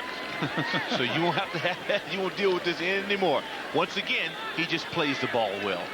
I mean, they are coached to come back to the football. They play it well. And they do it so often. For some clubs and some players, it's a one-shot deal. Not for the Canes. Pruitt for point number 39. No. the only area that Miami has had a problem with. Pruitt not able to knock it through. It's 38-6 with 7:34 remaining to be played here in Morgantown. We have more football coming up after these messages. More time. It's number 2 this afternoon for Chris T. Jones. Nice stride. See, he's going for it. This is a go all the way. Kid has a good look, and then he stops to go up. He slips, but Jones doesn't. He goes up and makes the grab. Now the DT on his helmet is for Darrell D.T. Henry, a junior high school football player. His team was having trouble winning. They were 0-4. 0-4. He got a number. He wrote a letter, first of all, to Chris T. Chris called him back, brought some of his teammates out to the game. They won. They won the game. Yeah. So they're going to stay in touch and be good friends. And, of course, it was D.T. Henry who scored a big touchdown in that game as his team ended their losing streak. Being remembered by the Hurricanes here this afternoon with 7:34 remaining to be played in the game.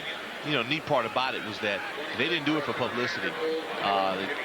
DT's mom actually called the paper just to let them know what some of the Canes players had done all on their own. That was a great gesture.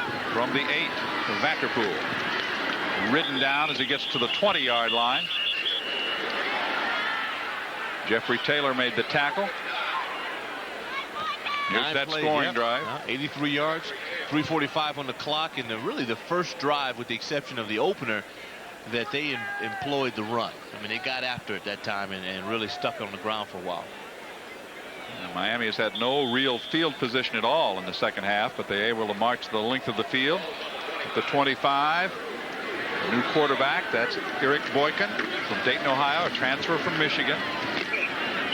About 4 on the play by Cantroy Barber, a transfer from Colorado out of Miami, Florida. There's Boykin. His numbers in 1994. He did make some starts. You talked about the shuffle early in the year. He had an opportunity. I mean, it was his job. But, you know, the 5 INTs, the 2 TDs, that hurts you. It really does. And they were very young in his defense in the opener. And they went against some pretty good people. 6'3", 200-pounder. Some pretty good power running by Jimmy Gary from Okeechobee, Florida. We have a lot of Floridians playing right now on both sides of the football. Next week for West Virginia, it is homecoming here in Morgantown as they take on Louisiana Tech, and the trip to Temple. They will finish with 2 home games, Boston College and Syracuse. Third down, about 3 coming up for Don Nehlen's crew. Always enjoy coming to Morgantown.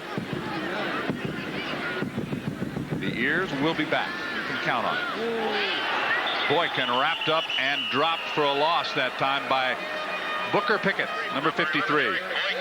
Well, you make a good point. Number one, the hospitality here. We had a great meal last night, and everybody's friendly. This is a football town. They expect to win. Young players, you're going to have to take some knocks. Right now, the offensive line is taking some knocks. Well, it's been kind of like that. You went back to 88, and they came back up last year in 93. Dominant in 88. Yes, they were. I mean, they were beating people left and right. Last year they had to squeeze out some victories, but in 88 they just overpowered people. Beautiful high kick back inside the 20-yard line for Gator. Gator able to move out beyond the 25 near the 27, and that is more of what we're used to seeing from Todd Sauerbrunn. 38-6 is the score. 5:29 remaining in the game. We'll have more football here right after these messages. The snapper on the team, all you have to do is snap the ball, right? Wrong. Here's the long snapper trying to make a tackle. Oh, man. Scott has no idea. And that is Mr. Jeffrey Taylor, freshman linebacker, who fellows will be talking to him when he gets back to Miami. It's good to see that Scott could pop up with a laugh, but I guarantee you tomorrow there'll be a bruise on his backside. They did not see that one coming. Of ice. 5.5 minutes to go in the football game. Miami will have it at the 27-yard line. This might be the best starting point they've had in the second half. I think you're right. Well, let's go down one more. Scott Covington, number 17. They have more C quarterbacks than you can count, because they also have big and C's and T's. I mean, they really are. Ryan Clement, Ryan Collins, Frank Costa, And the number 17, Scott Covington. Covington, a freshman. It is Clement. Okay. We're told that it is Clement, the freshman, a true freshman out of Denver, Colorado, who's wearing number 17. Fourth quarter, big victory for Tech going against Pitt. Second down coming. No flag for a change. That's Gator. And Gator's got a Miami first down. They finally roll him under at the 39-yard line, but a redshirt sophomore from Miami, a transfer from San Bernardino Junior College. Tony Gator with a big pickup, a first down play. Out to the 39-yard line. Texas now laying it on SMU in the third. Duke over Wake by 25. 14-0. Nebraska leads Missouri. The Tigers are struggling. Texas A&M over Rice 7-0 in the second. And Northwestern now has opened up a 10-point lead on Indiana. That game is at the half. We're in the final 4 minutes of the fourth quarter here in Morgantown. Along with Rick Walker, I'm John Sanders. Gator takes a pretty good hit as he gets close to the 45-yard line. Van Washington coming up, getting some help there. You know, John, we talked about the fact that Perry is out 73. But they've got another guy that's 6'8", 333 pounds, Freeman Brown, who's in the ball game now for the Hurricanes. So don't feel sorry for him with graduation. Absolutely. He's playing behind Lumelski. That's right. He'll be out, but this kid, 78, is an absolute monster. He's in there at the left tackle spot, but he also plays right tackle.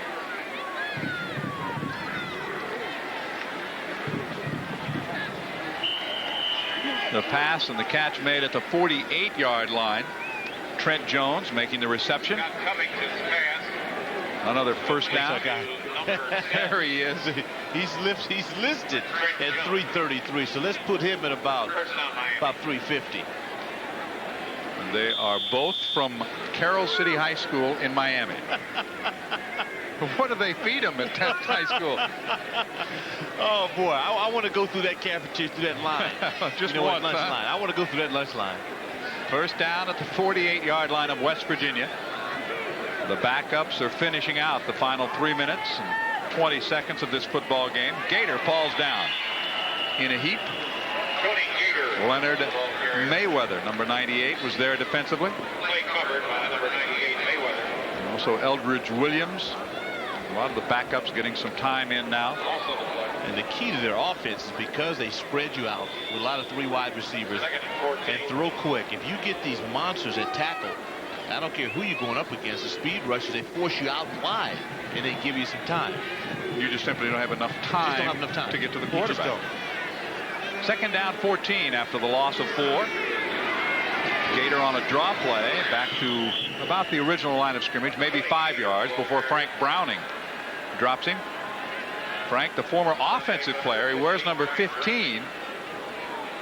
Frank Browning was a quarterback in junior college at Taft Junior College. He's out of Virginia. He obviously just ate his way out of a quarterback's job. Do we have another flag down? Of course. 2 minutes and 32 seconds. 10 yards. Replay. Second down. Come back to the 38-yard line. The second down and about 24. It's been a long afternoon for Don Nehlen. You know, we're talking about the size of these kids really on both sides of the line. I mean, West Virginia, there are no midgets. I mean, they have some giants too. I just can't believe how these kids are this young and that big. You're back in the Stone Age, is 275, and you were a stud. Nowadays, that's a tight end. Jermaine Chambers in at a wide receiver right now. Again, it's Gator keeping it on the ground. He gets back to about the 45-yard line. Stop made by number 15, Frank Browning. And number 58, Emerson. We're in the final 2 minutes. We will be announcing our player of the game shortly. The ballots are still being tabulated down in the truck. That's going to be close. Another strong performance by Costa. Oh, yeah, 1 or 2 of the offensive players in the entire defense of Miami. From the 45-yard line. They're down and about 16 for the Hurricanes. It will be a much happier trip up I-79 and back to the airport. The flags are down. Trent Jones trying to get outside and does at the 50. Stops for a moment, spins away from a tackle. He's back to about the original line of scrimmage. And let's talk about our Molson Ice player of the game. Hats off to Chris T. Jones. He caught 3 passes. 2 of them took him into the end zone. He made it happen. He took the sting out of this crowd early on. That was probably the most significant thing that happened, because there was a point where this place was about to go nuts, and he silenced them. Congratulations to Chris T. Jones, our player of the game. And the officials will sort out still another penalty. This is against the defense. Illegal block the other way. Still 3rd down. So 2 more. We got to be close to 30 penalties. We'll be all penalty this week. We'll make that. We'll be all penalty team, first team. We will. Minute 6, it says on the scoreboard clock at Mountaineer Field. And Don Nehlen and his coaches are never going to quit on this team. Oh, no, he's still coaching. He's still coaching. Matter of fact, this maybe is when you have to coach the best. Well, you're thinking about, homecoming coming up next week. There are a lot of people that were realistic. They didn't think, not the coaches, but the fans thought, oh, well, Miami's a better team this year. But next week, they'll be expected to come out and win this thing, in a big way. It'll be 3rd down again, about 12 from the 50.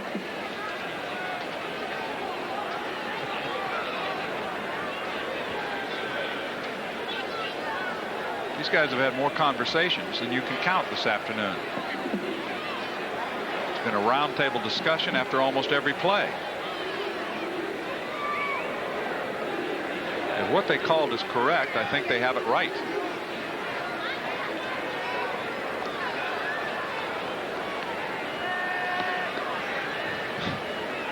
Unfortunately, they call the game as if the score is 0-0 too. That's right, they do. That's the bad news. It's 3rd down, about 12. We're in the final 35 seconds of this football game. Miami has led all the way. It was Chris T. Jones midway through that opening quarter with a 52-yard touchdown catch. Costa with a pass. Gator ridden down as he crosses midfield by Longino, and one of Longino's problems have been back spasms. Sophomore from Cleveland, Ohio. And West Virginia calls timeout.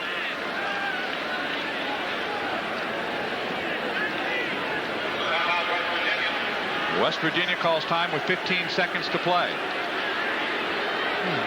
The fans don't seem to like it. Okay, let's see what's happening. Penn State, after that big win in Michigan, is off. Colorado will be tested by Kansas State tonight. Nebraska is winning. Nothing going on for Auburn, Florida. What about the bottom half of that top 10? Well, you look at Texas A&M, again, they're winning. Miami, yeah, obviously.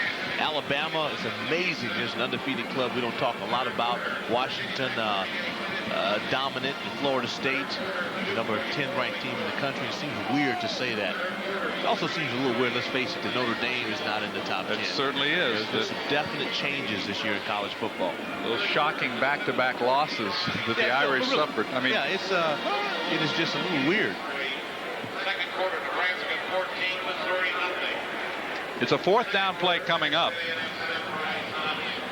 The Ears apparently want the football one more time. I think most of the people who remain would like it to end. They like to take them out of the misery, but if you're a coach, you want that one play. That offense still owes us one good play.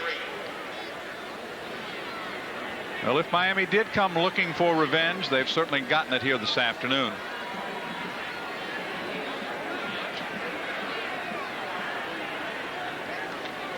Gator again. He'll be knocked out of bounds. That will stop the clock one more time with 9 seconds to go. I think Dennis wants it over too. Yeah, but he can't admit it. He's got to hang in there. Plus, you got some kids who are playing who haven't played a lot, and they want to play. Talk a little bit, if you will. You've seen Miami more often than I have. How does this rank? Obviously not as emotional a win for them as it was to beat Florida State 2 weeks ago, but certainly important as they try to win the Big East championship again. What is important for Dennis and his club to, you had the loss at home against Washington. You come back and have the great emotional win. And you got to come up to West Virginia where you were beaten, and you got to have enough poise to hang in, and you have Tech coming up. So there are a number of reasons to why this entire coaching staff, has got to keep good communication with the kids and make sure that they don't look beyond West Virginia. And they did. West Virginia has one more chance at it. But no place to go. That should do it. Dennis Erickson wins another one. Miami still only one loss in Big East Conference history. And Jeff Nixon get credit for carrying on the final. But the final is in. Dash on this one. A big win for Miami. They roll here in Morgantown. 38-6 is the final. For Rick Walker, I'm John Sanders. Thanks for being with us. Join us next week at noon. Temple and Pitt. The preceding has been a Big East Conference Football Television Network production. So long, everyone.